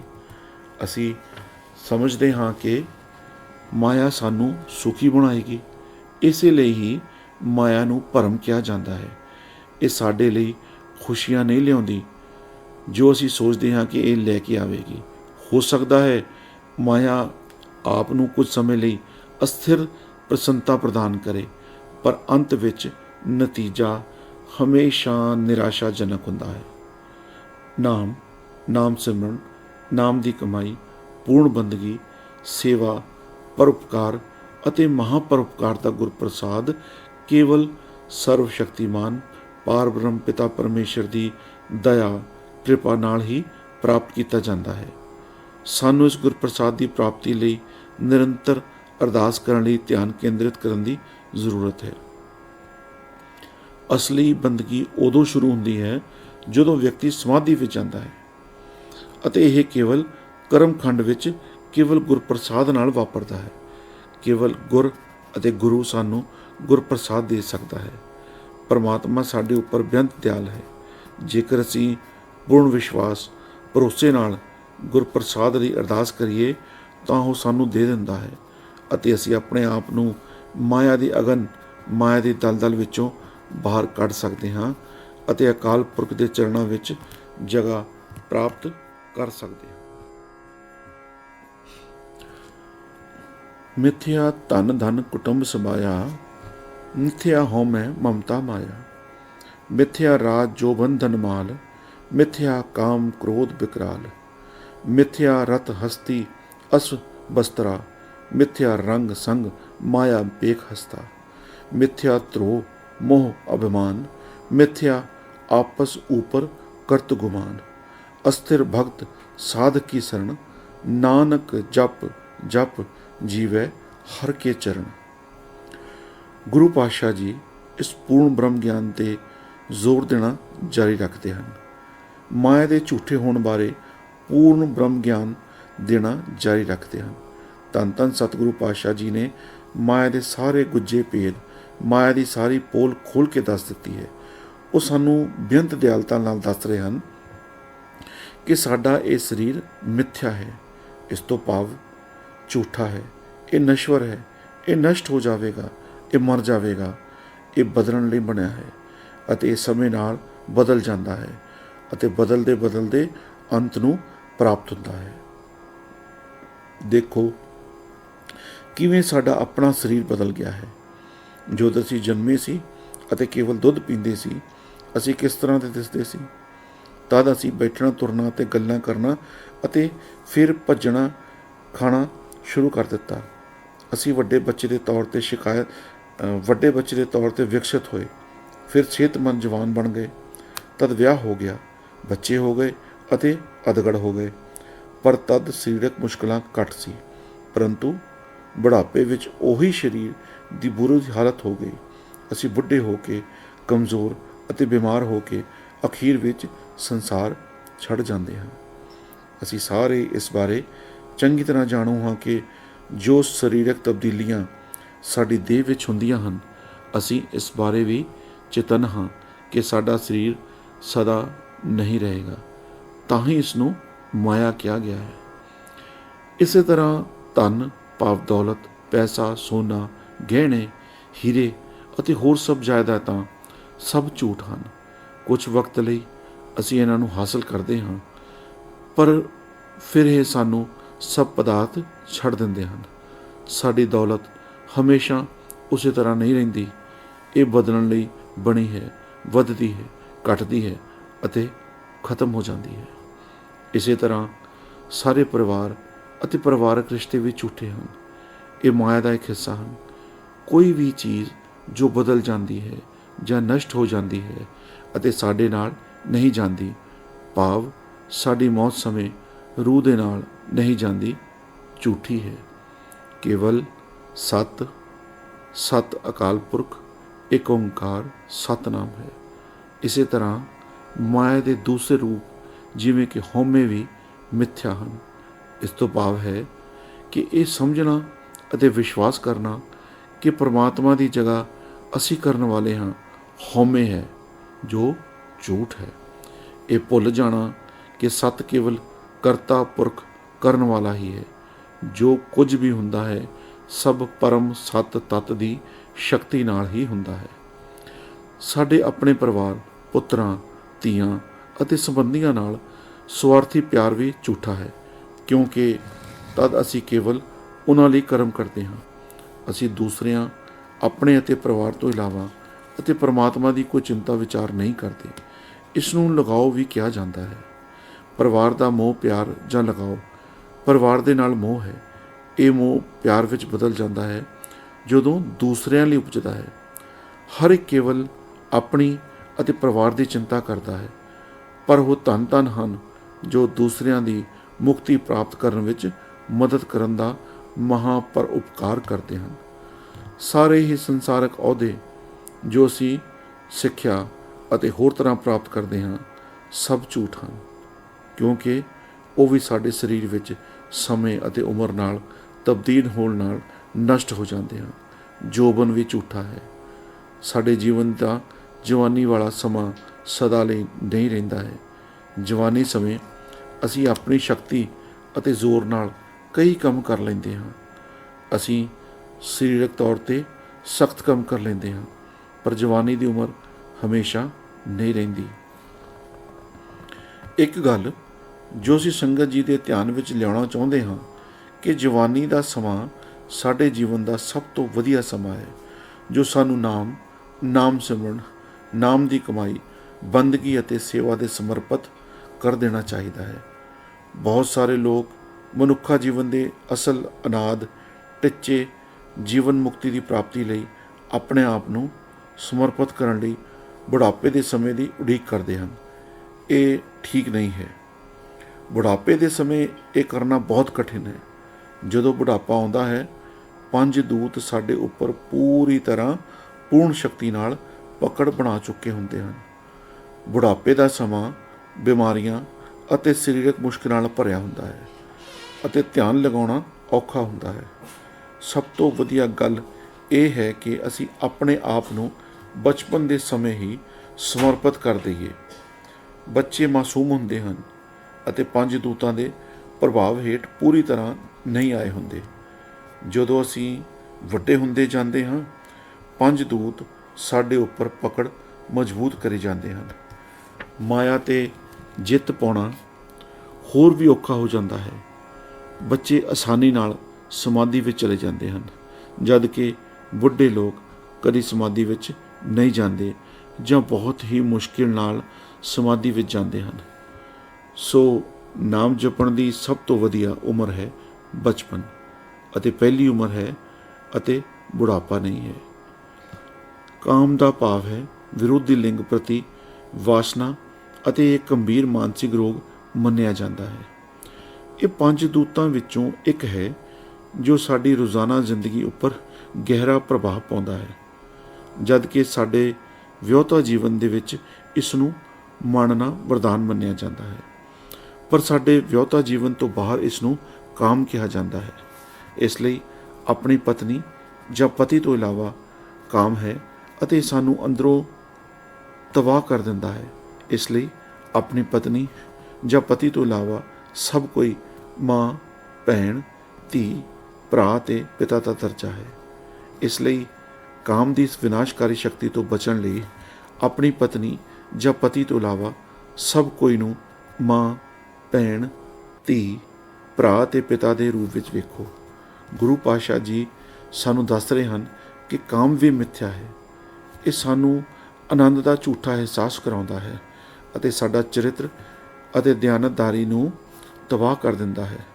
ਕ੍ਰੋਧ, ਗੁੱਸਾ ਅਤੇ ਤੈਸ਼ ਵੀ ਸਾਨੂੰ ਤਬਾਹ ਕਰ ਦਿੰਦੇ ਹਨ। ਗੁੱਸਾ ਅਤੇ ਹਉਮੈ ਇੱਕ ਦੂਸਰੇ ਦੇ ਪੂਰਕ ਹਨ। ਗੁੱਸਾ ਸਾਡੀ ਹਉਮੈ ਕਾਰਨ ਉਪਜਦਾ ਹੈ ਅਤੇ ਸਾਡੀ ਹਉਮੈ ਸਾਡੇ ਗੁੱਸੇ ਦਾ ਕਾਰਨ ਬਣਦੀ ਹੈ। ਗੁੱਸਾ ਸਾਡਾ ਸਭ ਤੋਂ ਭੈੜਾ ਦੁਸ਼ਮਣ ਮੰਨਿਆ ਜਾਂਦਾ ਹੈ। ਅਸੀਂ ਆਪਣੀਆਂ ਗਿਆਨ ਇੰਦਰੀਆਂ 'ਤੇ ਕਾਬੂ ਗਵਾ ਲੈਂਦੇ ਹਾਂ ਜਦੋਂ ਅਸੀਂ ਗੁੱਸੇ ਵਿੱਚ ਹੁੰਦੇ ਹਾਂ ਅਤੇ ਆਪਣੇ ਆਪ ਨੂੰ ਜਾਂ ਦੂਜਿਆਂ ਨੂੰ ਨੁਕਸਾਨ ਪਹੁੰਚਾਉਂਦੇ ਹਾਂ। ਤਦ ਹੀ ਗੁੱਸੇ ਨੂੰ ਵੀ ਗੁਰੂ ਸਾਹਿਬ ਜੀ ਨੇ ਝੂਠਾ ਦੱਸਿਆ ਹੈ।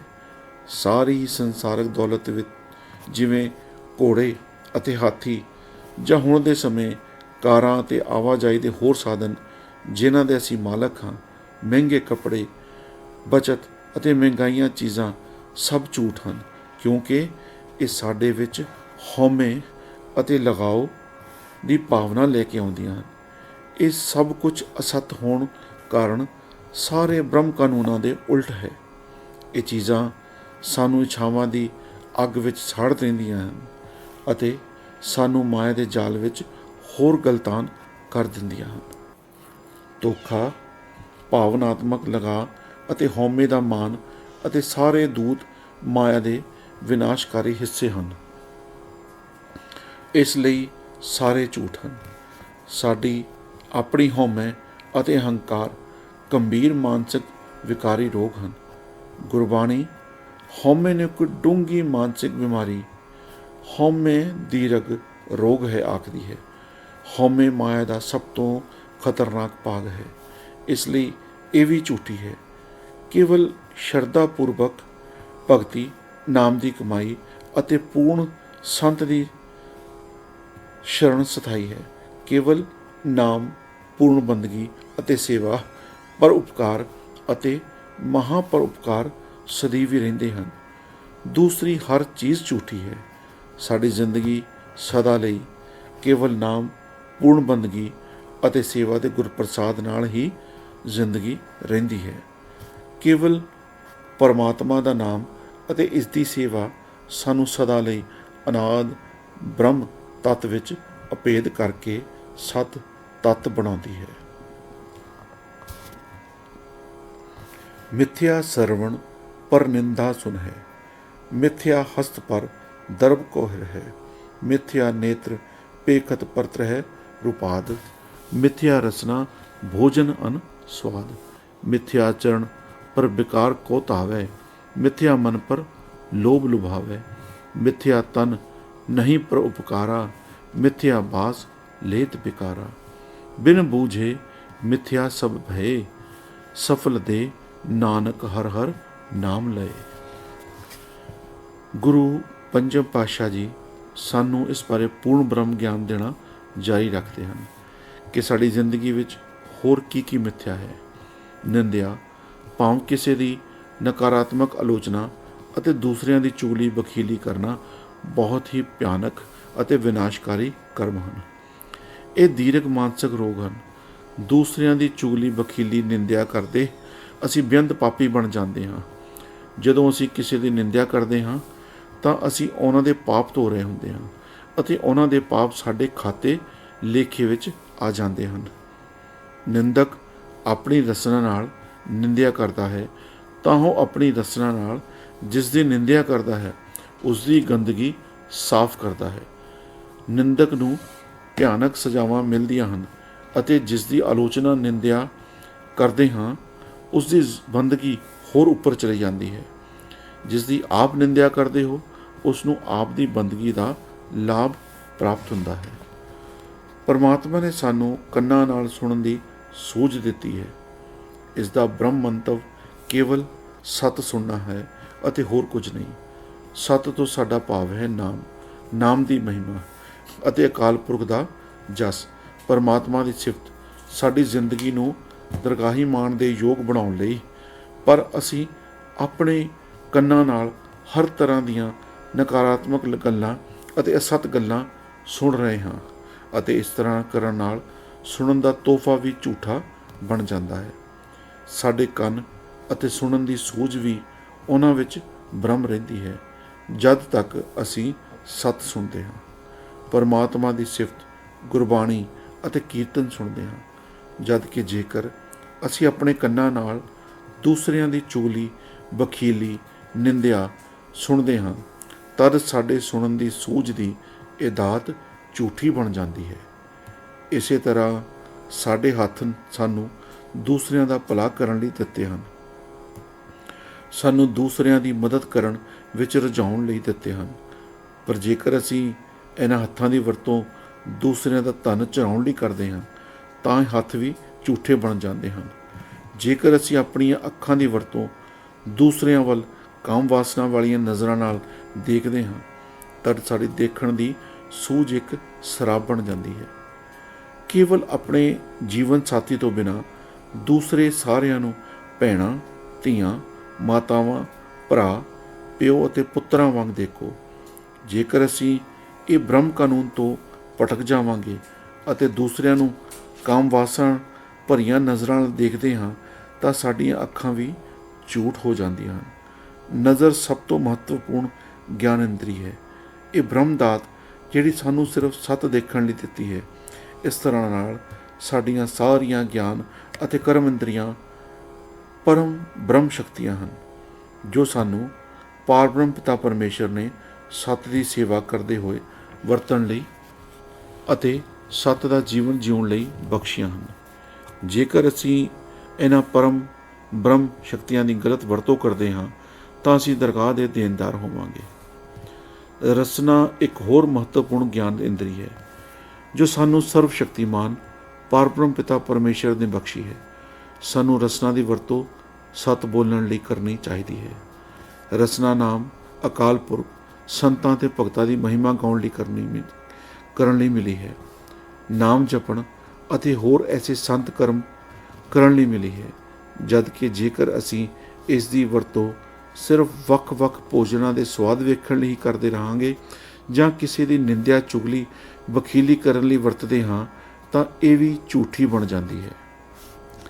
ਪਰਮਾਤਮਾ ਨੇ ਸਾਨੂੰ ਦੋ ਪੈਰ ਦਿੱਤੇ ਹਨ। ਸਾਡੀ ਸਥੂਲ ਦੇਹੀ ਦਾ ਇਹ ਇੱਕ ਬਹੁਤ ਹੀ ਮਹੱਤਵਪੂਰਨ ਗੁਣ ਹੈ। ਸਾਡੇ ਪੈਰਾਂ ਤੋਂ ਬਿਨਾਂ ਕਿਤੇ ਵੀ ਜਾਣਾ ਬਹੁਤ ਮੁਸ਼ਕਲ ਹੈ। ਪਰਮਾਤਮਾ ਨੇ ਸਾਨੂੰ ਦੋ ਪੈਰ ਸਹੀ ਦਿਸ਼ਾ ਵੱਲ ਜਾਣ ਲਈ ਵਰਤਣ ਵਾਸਤੇ ਦਿੱਤੇ ਹਨ। ਸਤ ਕਰਮਾਂ ਵੱਲ ਜਾਣ ਅਤੇ ਗਲਤ ਕਰਮ ਕਰਨ ਤੋਂ ਦੂਰ ਜਾਣ ਲਈ ਦਿੱਤੇ ਹਨ। ਜਦੋਂ ਇੱਕ ਵਾਰ ਇਸ ਦੀ ਵਰਤੋਂ ਗਲਤ ਕਰਮਾਂ ਲਈ ਕਰ ਲੈਂਦੇ ਹਾਂ, ਦੂਸਰਿਆਂ ਦਾ ਬੁਰਾ ਕਰਨ ਲਈ ਵਰਤ ਲੈਂਦੇ ਹਾਂ, ਤਦ ਇਹ ਵੀ ਝੂਠੇ ਹੋ ਜਾਂਦੇ ਹਨ। ਸਾਡਾ ਮਨ ਸਾਨੂੰ ਸਾਰੀਆਂ ਕਿਰਿਆਵਾਂ ਅਤੇ ਪ੍ਰਤੀਕਿਰਿਆਵਾਂ ਕਰਨ ਦੀ ਦਿਸ਼ਾ ਦਿੰਦਾ ਹੈ। ਮਨ ਸਾਡੀਆਂ ਸਾਰੀਆਂ ਗਿਆਨ ਇੰਦਰੀਆਂ ਤੋਂ ਸੰਕੇਤ ਲੈਂਦਾ ਹੈ ਅਤੇ ਇਹਨਾਂ ਬਾਹਰੀ ਸੰਕੇਤਾਂ ਦੀ ਤਰਜਮਾਨੀ ਸਾਡੀਆਂ ਕਿਰਿਆਵਾਂ ਅਤੇ ਪ੍ਰਤੀਕਿਰਿਆਵਾਂ ਦੇ ਰੂਪ ਵਿੱਚ ਕਰਦਾ ਹੈ। ਜੇਕਰ ਸਾਡਾ ਮਨ ਮਾਇਆ ਦੇ ਪ੍ਰਭਾਵ ਅਧੀਨ ਕਰਮ ਕਰਦਾ ਹੈ ਤਦ ਇਹ ਜਵਾਬ ਵੀ ਮਾਇਆ ਦੇ ਪ੍ਰਭਾਵ ਹੇਠ ਹੀ ਦੇਵੇਗਾ। ਜੇਕਰ ਸਾਡਾ ਮਨ ਨਾਮ ਅਤੇ ਬ੍ਰਹਮ ਗਿਆਨ ਦੇ ਪ੍ਰਭਾਵ ਹੇਠ ਕੰਮ ਕਰਦਾ ਹੈ ਤਦ ਇਸ ਦਾ ਹੁੰਗਾਰਾ ਵੀ ਨਾਮ ਅਤੇ ਬ੍ਰਹਮ ਗਿਆਨ ਦੇ ਅਨੁਸਾਰ ਹੋਵੇਗਾ। ਸਤਕਰਮ ਇਕੱਠੇ ਕਰਨ ਲਈ ਮਨ ਨੂੰ ਸੰਸਾਰਿਕ ਮਤ, ਅਲਪ ਮਤ ਅਤੇ ਦੁਰਮਤ ਦੀ ਬਜਾਏ ਨਾਮ ਅਤੇ ਬ੍ਰਹਮ ਗਿਆਨ ਦੇ ਪ੍ਰਭਾਵ ਹੇਠ ਕੰਮ ਕਰਨਾ ਚਾਹੀਦਾ ਹੈ। ਜੇਕਰ ਸਾਡਾ ਮਨ ਮਾਇਆ ਪੰਜ ਦੂਤਾਂ ਦੇ ਪ੍ਰਭਾਵ ਅਧੀਨ ਕੰਮ ਕਰਦਾ ਹੈ ਤਦ ਇਸ ਨੂੰ ਵੀ ਝੂਠਾ ਗਿਣਿਆ ਜਾਵੇਗਾ। ਜੇਕਰ ਇਹ ਨਾਮ ਅਤੇ ਬ੍ਰਹਮ ਗਿਆਨ ਦੇ ਪ੍ਰਭਾਵ ਅਧੀਨ ਕੰਮ ਕਰਦਾ ਹੈ ਤਦ ਇਹ ਸਾਡੀ ਬ੍ਰਹਮ ਹੁਕਮ ਅਧੀਨ ਕੰਮ ਕਰਨ ਵਿੱਚ ਮਦਦ ਕਰੇਗਾ।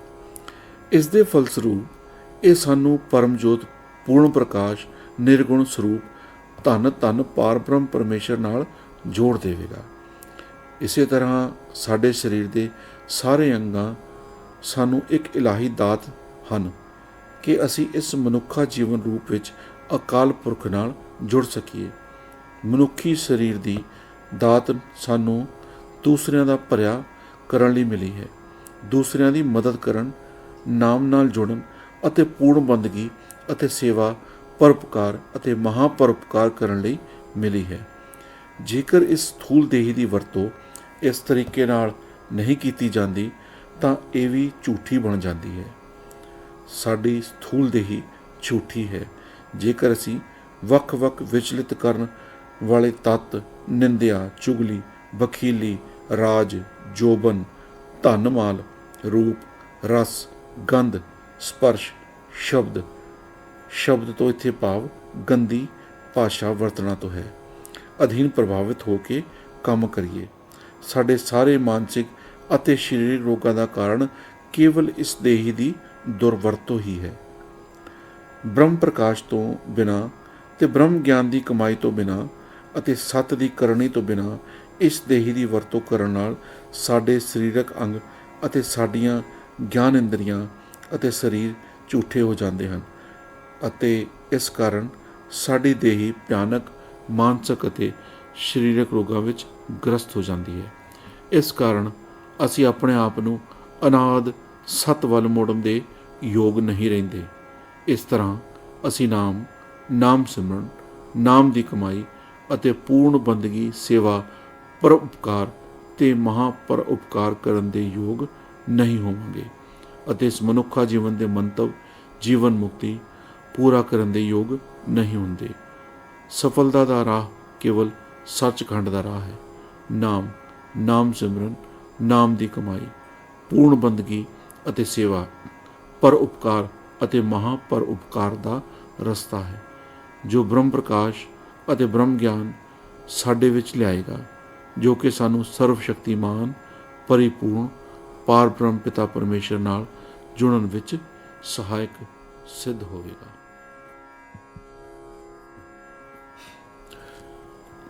ਮਿਥਿਆ ਧਨ ਕੁਟੁੰਬ ਸਮਾਇਆ, ਮਿਥਿਆ ਹਉਮੈ ਮਮਤਾ ਮਾਇਆ। ਮਿਥਿਆ ਰਾਜ ਜੋਬਨ ਧਨ ਮਾਲ, ਮਿਥਿਆ ਕਾਮ ਕ੍ਰੋਧ ਵਿਕਰਾਲ। ਮਿਥਿਆ ਰਤ ਹਸਤੀ ਅਸ ਬਸਤਰਾ, ਮਿਥਿਆ ਰੰਗ ਸੰਗ ਮਾਇਆ ਪੇਖ ਹਸਤਾ। ਮਿਥਿਆ ਧਰੋ ਮੋਹ ਅਭਿਮਾਨ, ਮਿਥਿਆ ਆਪਸ ऊपर करत गुमान।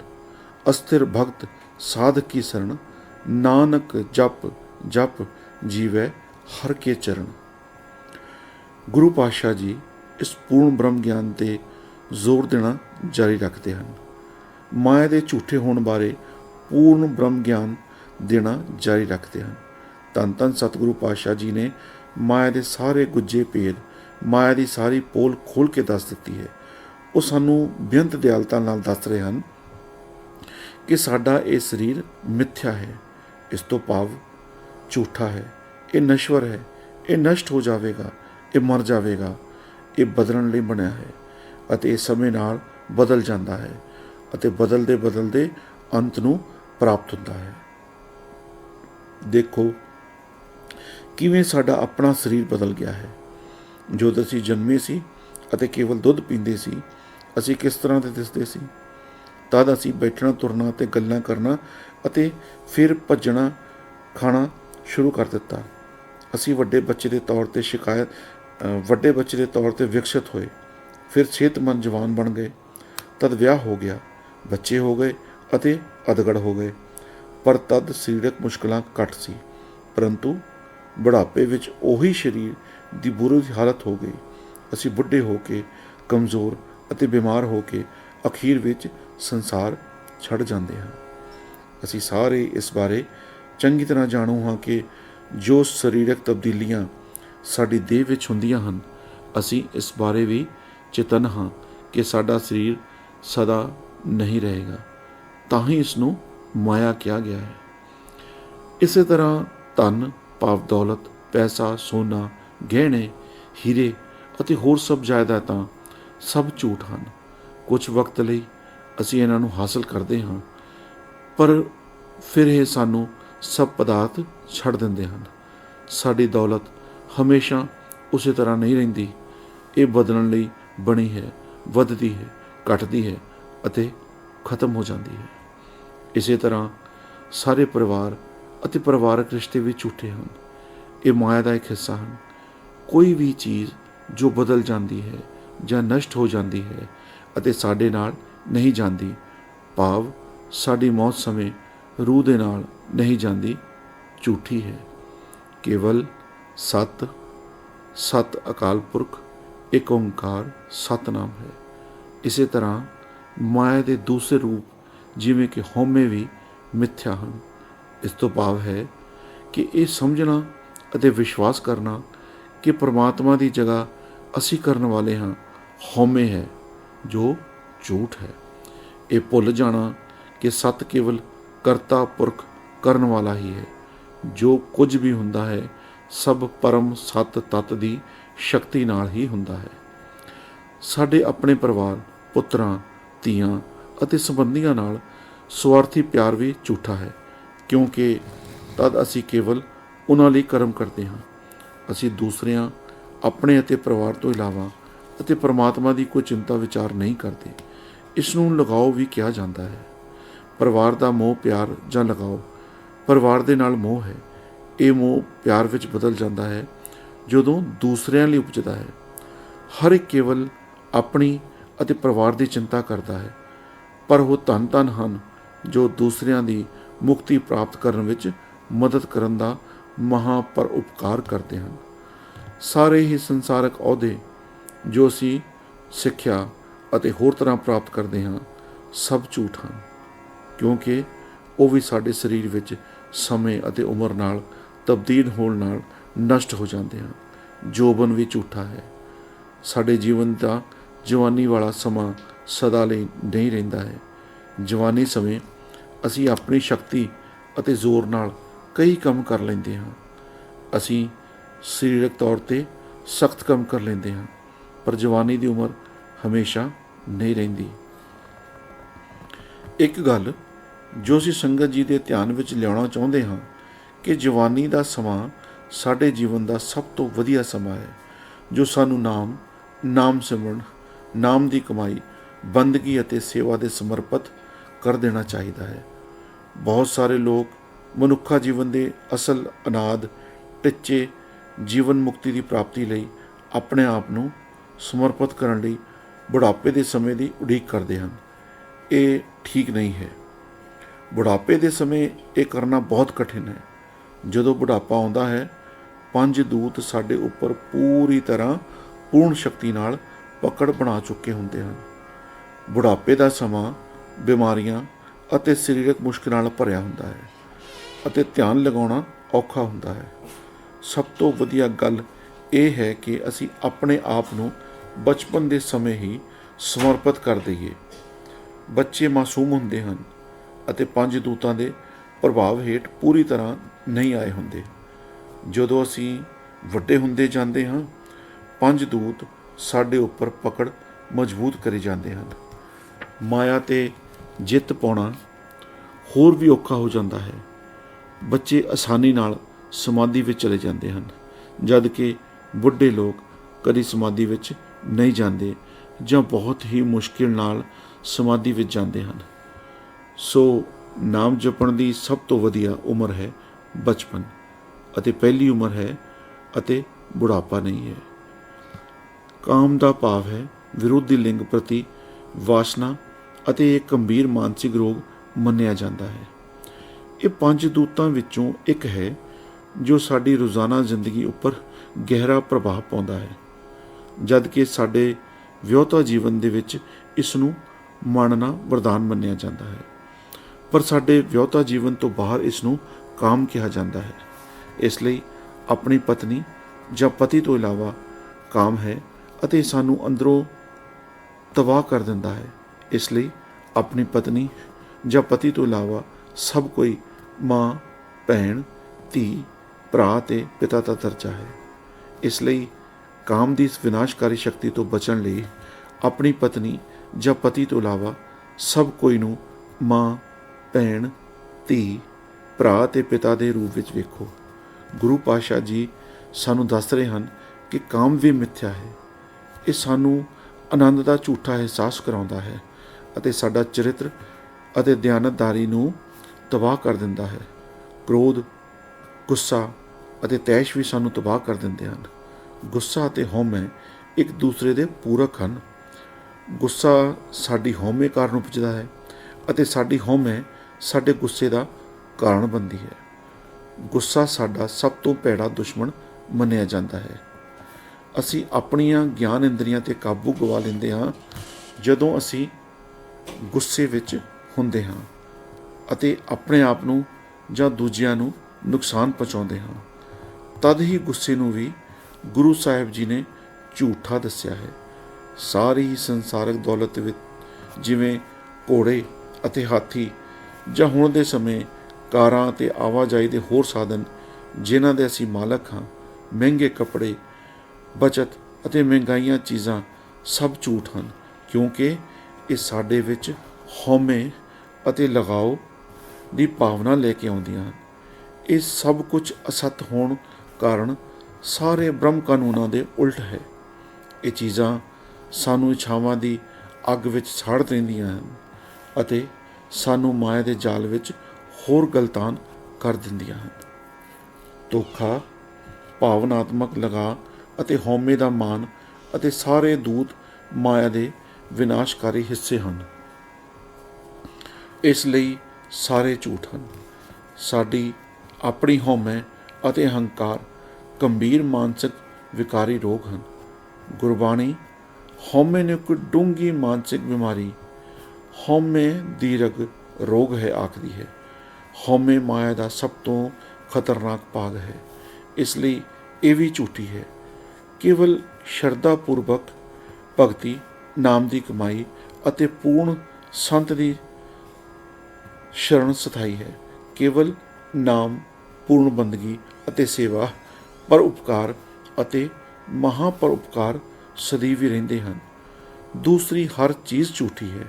ਸਾਡੀ ਜ਼ਿੰਦਗੀ ਸਦਾ ਲਈ ਕੇਵਲ ਨਾਮ, ਪੂਰਨ ਬੰਦਗੀ ਅਤੇ ਸੇਵਾ ਦੇ ਗੁਰਪ੍ਰਸਾਦ ਨਾਲ ਹੀ ਜ਼ਿੰਦਗੀ ਰਹਿੰਦੀ ਹੈ। ਕੇਵਲ ਪਰਮਾਤਮਾ ਦਾ ਨਾਮ ਅਤੇ ਇਸ ਦੀ ਸੇਵਾ ਸਾਨੂੰ ਸਦਾ ਲਈ ਅਨਾਦ ਬ੍ਰਹਮ ਤੱਤ ਵਿੱਚ ਅਭੇਦ ਕਰਕੇ ਸਤ ਤੱਤ ਬਣਾਉਂਦੀ ਹੈ। ਮਿਥਿਆ ਸਰਵਣ ਪਰ ਨਿੰਦਾ ਸੁਨ ਹੈ, ਮਿਥਿਆ ਹਸਤ ਪਰ ਦਰਬ ਕੋਹਿਰ ਹੈ, ਮਿਥਿਆ ਨੇਤਰ ਪੇਖਤ ਪਰਤ ਹੈ ਰੂਪਾਦ, ਮਿਥਿਆ ਰਸਨਾ ਭੋਜਨ ਅਨ ਸਵਾਦ, ਮਿਥਿਆ ਚਰਨ ਪਰ ਵਿਕਾਰ ਕੋ ਧਾਵੈ, ਮਿਥਿਆ ਮਨ ਪਰ ਲੋਭ ਲੁਭਾਵੈ, ਮਿਥਿਆ ਤਨ ਨਹੀਂ ਪਰ ਉਪਕਾਰਾ, ਮਿਥਿਆ ਬਾਸ ਲੇਤ ਬਿਕਾਰਾ, ਬਿਨ ਬੂਝੇ ਮਿਥਿਆ ਸਭ ਭਏ, ਸਫਲ ਦੇ ਨਾਨਕ ਹਰ ਹਰ ਨਾਮ ਲਏ। ਗੁਰੂ ਪੰਜਮ ਪਾਤਸ਼ਾਹ ਜੀ ਸਾਨੂੰ ਇਸ ਬਾਰੇ ਪੂਰਨ ਬ੍ਰਹਮ ਗਿਆਨ ਦੇਣਾ ਜਾਰੀ ਰੱਖਦੇ ਹਨ ਕਿ ਸਾਡੀ ਜ਼ਿੰਦਗੀ ਵਿੱਚ ਹੋਰ ਕੀ ਮਿਥਿਆ ਹੈ। ਨਿੰਦਿਆ, ਭਾਵ ਕਿਸੇ ਦੀ ਨਕਾਰਾਤਮਕ ਆਲੋਚਨਾ ਅਤੇ ਦੂਸਰਿਆਂ ਦੀ ਚੁਗਲੀ ਬਖੀਲੀ ਕਰਨਾ ਬਹੁਤ ਹੀ ਭਿਆਨਕ ਅਤੇ ਵਿਨਾਸ਼ਕਾਰੀ ਕਰਮ ਹਨ। ਇਹ ਦੀਰਘ ਮਾਨਸਿਕ ਰੋਗ ਹਨ। ਦੂਸਰਿਆਂ ਦੀ ਚੁਗਲੀ ਬਖੀਲੀ ਨਿੰਦਿਆ ਕਰਦੇ ਅਸੀਂ ਬੇਅੰਤ ਪਾਪੀ ਬਣ ਜਾਂਦੇ ਹਾਂ। ਜਦੋਂ ਅਸੀਂ ਕਿਸੇ ਦੀ ਨਿੰਦਿਆ ਕਰਦੇ ਹਾਂ ਤਾਂ ਅਸੀਂ ਉਹਨਾਂ ਦੇ ਪਾਪ ਧੋ ਰਹੇ ਹੁੰਦੇ ਹਾਂ ਅਤੇ ਉਹਨਾਂ ਦੇ ਪਾਪ ਸਾਡੇ ਖਾਤੇ ਲੇਖੇ ਵਿੱਚ ਆ ਜਾਂਦੇ ਹਨ। ਨਿੰਦਕ ਆਪਣੀ ਰਸਨਾ ਨਾਲ ਨਿੰਦਿਆ ਕਰਦਾ ਹੈ ਤਾਂ ਉਹ ਆਪਣੀ ਰਸਨਾ ਨਾਲ ਜਿਸ ਦੀ ਨਿੰਦਿਆ ਕਰਦਾ ਹੈ ਉਸ ਦੀ ਗੰਦਗੀ ਸਾਫ਼ ਕਰਦਾ ਹੈ। ਨਿੰਦਕ ਨੂੰ ਭਿਆਨਕ ਸਜ਼ਾਵਾਂ ਮਿਲਦੀਆਂ ਹਨ ਅਤੇ ਜਿਸ ਦੀ ਆਲੋਚਨਾ ਨਿੰਦਿਆ ਕਰਦੇ ਹਾਂ ਉਸ ਦੀ ਬੰਦਗੀ ਹੋਰ ਉੱਪਰ ਚਲੀ ਜਾਂਦੀ ਹੈ। ਜਿਸ ਦੀ ਆਪ ਨਿੰਦਿਆ ਕਰਦੇ ਹੋ ਉਸ ਨੂੰ ਆਪ ਦੀ ਬੰਦਗੀ ਦਾ ਲਾਭ ਪ੍ਰਾਪਤ ਹੁੰਦਾ ਹੈ। ਪਰਮਾਤਮਾ ਨੇ ਸਾਨੂੰ ਕੰਨਾਂ ਨਾਲ ਸੁਣਨ ਦੀ ਸੂਝ ਦਿੱਤੀ ਹੈ। ਇਸ ਦਾ ਬ੍ਰਹਮ ਮੰਤਵ ਕੇਵਲ ਸਤ ਸੁਣਨਾ ਹੈ ਅਤੇ ਹੋਰ ਕੁਝ ਨਹੀਂ। ਸਤ ਤੋਂ ਸਾਡਾ ਭਾਵ ਹੈ ਨਾਮ, ਨਾਮ ਦੀ ਮਹਿਮਾ ਅਤੇ ਅਕਾਲ ਪੁਰਖ ਦਾ ਜਸ। ਪਰਮਾਤਮਾ ਦੀ ਸਿਫਤ ਸਾਡੀ ਜ਼ਿੰਦਗੀ ਨੂੰ ਦਰਗਾਹੀ ਮਾਣ ਦੇ ਯੋਗ ਬਣਾਉਣ ਲਈ, ਪਰ ਅਸੀਂ ਆਪਣੇ ਕੰਨਾਂ ਨਾਲ ਹਰ ਤਰ੍ਹਾਂ ਦੀਆਂ ਨਕਾਰਾਤਮਕ ਗੱਲਾਂ ਅਤੇ ਅਸਤ ਗੱਲਾਂ ਸੁਣ ਰਹੇ ਹਾਂ ਅਤੇ ਇਸ ਤਰ੍ਹਾਂ ਕਰਨ ਨਾਲ ਸੁਣਨ ਦਾ ਤੋਹਫਾ ਵੀ ਝੂਠਾ ਬਣ ਜਾਂਦਾ ਹੈ। ਸਾਡੇ ਕੰਨ ਅਤੇ ਸੁਣਨ ਦੀ ਸੂਝ ਵੀ ਉਹਨਾਂ ਵਿੱਚ ਬ੍ਰਹਮ ਰਹਿੰਦੀ ਹੈ ਜਦ ਤੱਕ ਅਸੀਂ ਸਤ ਸੁਣਦੇ ਹਾਂ, ਪਰਮਾਤਮਾ ਦੀ ਸਿਫਤ, ਗੁਰਬਾਣੀ ਅਤੇ ਕੀਰਤਨ ਸੁਣਦੇ ਹਾਂ। ਜਦ ਕਿ ਜੇਕਰ ਅਸੀਂ ਆਪਣੇ ਕੰਨਾਂ ਨਾਲ ਦੂਸਰਿਆਂ ਦੀ ਚੁਗਲੀ, ਬਖੀਲੀ, ਨਿੰਦਿਆ ਸੁਣਦੇ ਹਾਂ ਤਦ ਸਾਡੇ ਸੁਣਨ ਦੀ ਸੂਝ ਦੀ ਇਹ ਦਾਤ ਝੂਠੀ ਬਣ ਜਾਂਦੀ ਹੈ। ਇਸੇ ਤਰ੍ਹਾਂ ਸਾਡੇ ਹੱਥ ਸਾਨੂੰ ਦੂਸਰਿਆਂ ਦਾ ਭਲਾ ਕਰਨ ਲਈ ਦਿੱਤੇ ਹਨ, ਸਾਨੂੰ ਦੂਸਰਿਆਂ ਦੀ ਮਦਦ ਕਰਨ ਵਿੱਚ ਰੁਝਾਉਣ ਲਈ ਦਿੱਤੇ ਹਨ। ਪਰ ਜੇਕਰ ਅਸੀਂ ਇਹਨਾਂ ਹੱਥਾਂ ਦੀ ਵਰਤੋਂ ਦੂਸਰਿਆਂ ਦਾ ਧਨ ਚੁਰਾਉਣ ਲਈ ਕਰਦੇ ਹਾਂ ਤਾਂ ਇਹ ਹੱਥ ਵੀ ਝੂਠੇ ਬਣ ਜਾਂਦੇ ਹਨ। ਜੇਕਰ ਅਸੀਂ ਆਪਣੀਆਂ ਅੱਖਾਂ ਦੀ ਵਰਤੋਂ ਦੂਸਰਿਆਂ ਵੱਲ ਕਾਮ ਵਾਸਨਾ ਵਾਲੀਆਂ ਨਜ਼ਰਾਂ ਨਾਲ ਦੇਖਦੇ ਹਾਂ ਤਦ ਸਾਡੀ ਦੇਖਣ ਦੀ ਸੂਝ ਇੱਕ ਸ਼ਰਾਬ ਬਣ ਜਾਂਦੀ ਹੈ। ਕੇਵਲ ਆਪਣੇ ਜੀਵਨ ਸਾਥੀ ਤੋਂ ਬਿਨਾਂ ਦੂਸਰੇ ਸਾਰਿਆਂ ਨੂੰ ਭੈਣਾਂ, ਧੀਆਂ, ਮਾਤਾਵਾਂ, ਭਰਾ, ਪਿਓ ਅਤੇ ਪੁੱਤਰਾਂ ਵਾਂਗ ਦੇਖੋ। ਜੇਕਰ ਅਸੀਂ ਇਹ ਬ੍ਰਹਮ ਕਾਨੂੰਨ ਤੋਂ ਭਟਕ ਜਾਵਾਂਗੇ ਅਤੇ ਦੂਸਰਿਆਂ ਨੂੰ ਕਾਮ ਵਾਸਨਾ ਭਰੀਆਂ ਨਜ਼ਰਾਂ ਨਾਲ ਦੇਖਦੇ ਹਾਂ ਤਾਂ ਸਾਡੀਆਂ ਅੱਖਾਂ ਵੀ ਝੂਠ ਹੋ ਜਾਂਦੀਆਂ ਹਨ। ਨਜ਼ਰ ਸਭ ਤੋਂ ਮਹੱਤਵਪੂਰਨ ਗਿਆਨ ਇੰਦਰੀ ਹੈ। ਇਹ ਬ੍ਰਹਮ ਦਾਤ ਜਿਹੜੀ ਸਾਨੂੰ ਸਿਰਫ ਸੱਤ ਦੇਖਣ ਲਈ ਦਿੱਤੀ ਹੈ। ਇਸ ਤਰ੍ਹਾਂ ਨਾਲ ਸਾਡੀਆਂ ਸਾਰੀਆਂ ਗਿਆਨ ਅਤੇ ਕਰਮ ਇੰਦਰੀਆਂ ਪਰਮ ਬ੍ਰਹਮ ਸ਼ਕਤੀਆਂ ਹਨ, ਜੋ ਸਾਨੂੰ ਪਾਰਬ੍ਰਹਮ ਪਿਤਾ ਪਰਮੇਸ਼ਰ ਨੇ ਸੱਤ ਦੀ ਸੇਵਾ ਕਰਦੇ ਹੋਏ ਵਰਤਣ ਲਈ ਅਤੇ ਸੱਤ ਦਾ ਜੀਵਨ ਜਿਉਣ ਲਈ ਬਖਸ਼ੀਆਂ ਹਨ। ਜੇਕਰ ਅਸੀਂ ਇਹਨਾਂ ਪਰਮ ਬ੍ਰਹਮ ਸ਼ਕਤੀਆਂ ਦੀ ਗਲਤ ਵਰਤੋਂ ਕਰਦੇ ਹਾਂ ਤਾਂ ਅਸੀਂ ਦਰਗਾਹ ਦੇ ਦੇਣਦਾਰ ਹੋਵਾਂਗੇ। ਰਸਨਾ ਇੱਕ ਹੋਰ ਮਹੱਤਵਪੂਰਨ ਗਿਆਨ ਇੰਦਰੀ ਹੈ, ਜੋ ਸਾਨੂੰ ਸਰਵ ਸ਼ਕਤੀਮਾਨ ਪਾਰਬ੍ਰਹਮ ਪਿਤਾ ਪਰਮੇਸ਼ਰ ਨੇ ਬਖਸ਼ੀ ਹੈ। ਸਾਨੂੰ ਰਸਨਾ ਦੀ ਵਰਤੋਂ ਸੱਤ ਬੋਲਣ ਲਈ ਕਰਨੀ ਚਾਹੀਦੀ ਹੈ। ਰਸਨਾ ਨਾਮ ਅਕਾਲ ਪੁਰਖ ਸੰਤਾਂ ਤੇ ਭਗਤਾਂ ਦੀ ਮਹਿਮਾ ਗਾਉਣ ਲਈ ਕਰਨ ਲਈ ਮਿਲੀ ਹੈ। ਨਾਮ ਜਪਣ ਅਤੇ ਹੋਰ ਐਸੇ ਸੰਤ ਕਰਮ ਕਰਨ ਲਈ ਮਿਲੀ ਹੈ। ਜਦ ਕਿ ਜੇਕਰ ਅਸੀਂ ਇਸ ਦੀ ਵਰਤੋਂ ਸਿਰਫ ਵੱਖ-ਵੱਖ ਭੋਜਨਾਂ ਦੇ ਸਵਾਦ ਵੇਖਣ ਲਈ ਕਰਦੇ ਰਹਾਂਗੇ ਜਾਂ ਕਿਸੇ ਦੀ ਨਿੰਦਿਆ, ਚੁਗਲੀ, ਵਕੀਲੀ ਕਰਨ ਲਈ ਵਰਤਦੇ ਹਾਂ ਤਾਂ ਇਹ ਵੀ ਝੂਠੀ ਬਣ ਜਾਂਦੀ ਹੈ। ਪਰਮਾਤਮਾ ਨੇ ਸਾਨੂੰ ਦੋ ਪੈਰ ਦਿੱਤੇ ਹਨ। ਸਾਡੀ ਸਥੂਲ ਦੇਹੀ ਦਾ ਇਹ ਇੱਕ ਬਹੁਤ ਹੀ ਮਹੱਤਵਪੂਰਨ ਗੁਣ ਹੈ। ਸਾਡੇ ਪੈਰਾਂ ਤੋਂ ਬਿਨਾਂ ਕਿਤੇ ਵੀ ਜਾਣਾ ਬਹੁਤ ਮੁਸ਼ਕਲ ਹੈ। ਪਰਮਾਤਮਾ ਨੇ ਸਾਨੂੰ ਦੋ ਪੈਰ ਸਹੀ ਦਿਸ਼ਾ ਵੱਲ ਜਾਣ ਲਈ ਵਰਤਣ ਵਾਸਤੇ ਦਿੱਤੇ ਹਨ। ਸਤ ਕਰਮਾਂ ਵੱਲ ਜਾਣ ਅਤੇ ਗਲਤ ਕਰਮ ਕਰਨ ਤੋਂ ਦੂਰ ਜਾਣ ਲਈ ਦਿੱਤੇ ਹਨ। ਜਦੋਂ ਇੱਕ ਵਾਰ ਇਸ ਦੀ ਵਰਤੋਂ ਗਲਤ ਕਰਮਾਂ ਲਈ ਕਰ ਲੈਂਦੇ ਹਾਂ, ਦੂਸਰਿਆਂ ਦਾ ਬੁਰਾ ਕਰਨ ਲਈ ਵਰਤ ਲੈਂਦੇ ਹਾਂ, ਤਦ ਇਹ ਵੀ ਝੂਠੇ ਹੋ ਜਾਂਦੇ ਹਨ। ਸਾਡਾ ਮਨ ਸਾਨੂੰ ਸਾਰੀਆਂ ਕਿਰਿਆਵਾਂ ਅਤੇ ਪ੍ਰਤੀਕਿਰਿਆਵਾਂ ਕਰਨ ਦੀ ਦਿਸ਼ਾ ਦਿੰਦਾ ਹੈ। ਮਨ ਸਾਡੀਆਂ ਸਾਰੀਆਂ ਗਿਆਨ ਇੰਦਰੀਆਂ ਤੋਂ ਸੰਕੇਤ ਲੈਂਦਾ ਹੈ ਅਤੇ ਇਹਨਾਂ ਬਾਹਰੀ ਸੰਕੇਤਾਂ ਦੀ ਤਰਜਮਾਨੀ ਸਾਡੀਆਂ ਕਿਰਿਆਵਾਂ ਅਤੇ ਪ੍ਰਤੀਕਿਰਿਆਵਾਂ ਦੇ ਰੂਪ ਵਿੱਚ ਕਰਦਾ ਹੈ। ਜੇਕਰ ਸਾਡਾ ਮਨ ਮਾਇਆ ਦੇ ਪ੍ਰਭਾਵ ਅਧੀਨ ਕਰਮ ਕਰਦਾ ਹੈ, ਤਦ ਇਹ ਜਵਾਬ ਵੀ ਮਾਇਆ ਦੇ ਪ੍ਰਭਾਵ ਹੇਠ ਹੀ ਦੇਵੇਗਾ। ਜੇਕਰ ਸਾਡਾ ਮਨ ਨਾਮ ਅਤੇ ਬ੍ਰਹਮ ਗਿਆਨ ਦੇ ਪ੍ਰਭਾਵ ਹੇਠ ਕੰਮ ਕਰਦਾ ਹੈ, ਤਦ ਇਸ ਦਾ ਹੁੰਗਾਰਾ ਵੀ ਨਾਮ ਅਤੇ ਬ੍ਰਹਮ ਗਿਆਨ ਦੇ ਅਨੁਸਾਰ ਹੋਵੇਗਾ। ਸਤਕਰਮ ਇਕੱਠੇ ਕਰਨ ਲਈ ਮਨ ਨੂੰ ਸੰਸਾਰਿਕ ਮਤ, ਅਲਪ ਮਤ ਅਤੇ ਦੁਰਮਤ ਦੀ ਬਜਾਏ ਨਾਮ ਅਤੇ ਬ੍ਰਹਮ ਗਿਆਨ ਦੇ ਪ੍ਰਭਾਵ ਹੇਠ ਕੰਮ ਕਰਨਾ ਚਾਹੀਦਾ ਹੈ। ਜੇਕਰ ਸਾਡਾ ਮਨ ਮਾਇਆ ਪੰਜ ਦੂਤਾਂ ਦੇ ਪ੍ਰਭਾਵ ਅਧੀਨ ਕੰਮ ਕਰਦਾ ਹੈ, ਤਦ ਇਸ ਨੂੰ ਵੀ ਝੂਠਾ ਗਿਣਿਆ ਜਾਵੇਗਾ। ਜੇਕਰ ਇਹ ਨਾਮ ਅਤੇ ਬ੍ਰਹਮ ਗਿਆਨ ਦੇ ਪ੍ਰਭਾਵ ਅਧੀਨ ਕੰਮ ਕਰਦਾ ਹੈ, ਤਦ ਇਹ ਸਾਡੀ ਬ੍ਰਹਮ ਹੁਕਮ ਅਧੀਨ ਕੰਮ ਕਰਨ ਵਿੱਚ ਮਦਦ ਕਰੇਗਾ। ਇਸ ਦੇ ਫਲਸਰੂਪ ਇਹ ਸਾਨੂੰ ਪਰਮਜੋਤ, ਪੂਰਨ ਪ੍ਰਕਾਸ਼, ਨਿਰਗੁਣ ਸਰੂਪ ਧੰਨ ਧੰਨ ਪਾਰਬ੍ਰਹਮ ਪਰਮੇਸ਼ਰ ਨਾਲ ਜੋੜ ਦੇਵੇਗਾ। ਇਸੇ ਤਰ੍ਹਾਂ ਸਾਡੇ ਸਰੀਰ ਦੇ ਸਾਰੇ ਅੰਗਾਂ ਸਾਨੂੰ ਇੱਕ ਇਲਾਹੀ ਦਾਤ ਹਨ ਕਿ ਅਸੀਂ ਇਸ ਮਨੁੱਖਾ ਜੀਵਨ ਰੂਪ ਵਿੱਚ ਅਕਾਲ ਪੁਰਖ ਨਾਲ ਜੁੜ ਸਕੀਏ। ਮਨੁੱਖੀ ਸਰੀਰ ਦੀ ਦਾਤ ਸਾਨੂੰ ਦੂਸਰਿਆਂ ਦਾ ਭਲਾ ਕਰਨ ਲਈ ਮਿਲੀ ਹੈ।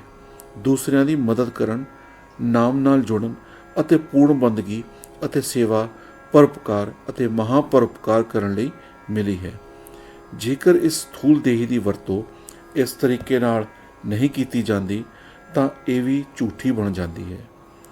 ਸਾਡੀ ਸਥੂਲ ਦੇਹੀ ਝੂਠੀ ਹੈ ਜੇਕਰ ਅਸੀਂ ਵੱਖ-ਵੱਖ ਵਿਚਲਿਤ ਕਰਨ ਵਾਲੇ ਤੱਤ, ਨਿੰਦਿਆ, ਚੁਗਲੀ, ਵਕੀਲੀ, ਰਾਜ, ਜੋਬਨ, ਧਨ ਮਾਲ, ਰੂਪ, ਰਸ, ਗੰਧ, ਸਪਰਸ਼, ਸ਼ਬਦ ਤੋਂ ਇੱਥੇ ਭਾਵ ਗੰਦੀ ਭਾਸ਼ਾ ਵਰਤਣਾ ਤੋਂ ਹੈ, ਅਧੀਨ ਪ੍ਰਭਾਵਿਤ ਹੋ ਕੇ ਕੰਮ ਕਰੀਏ।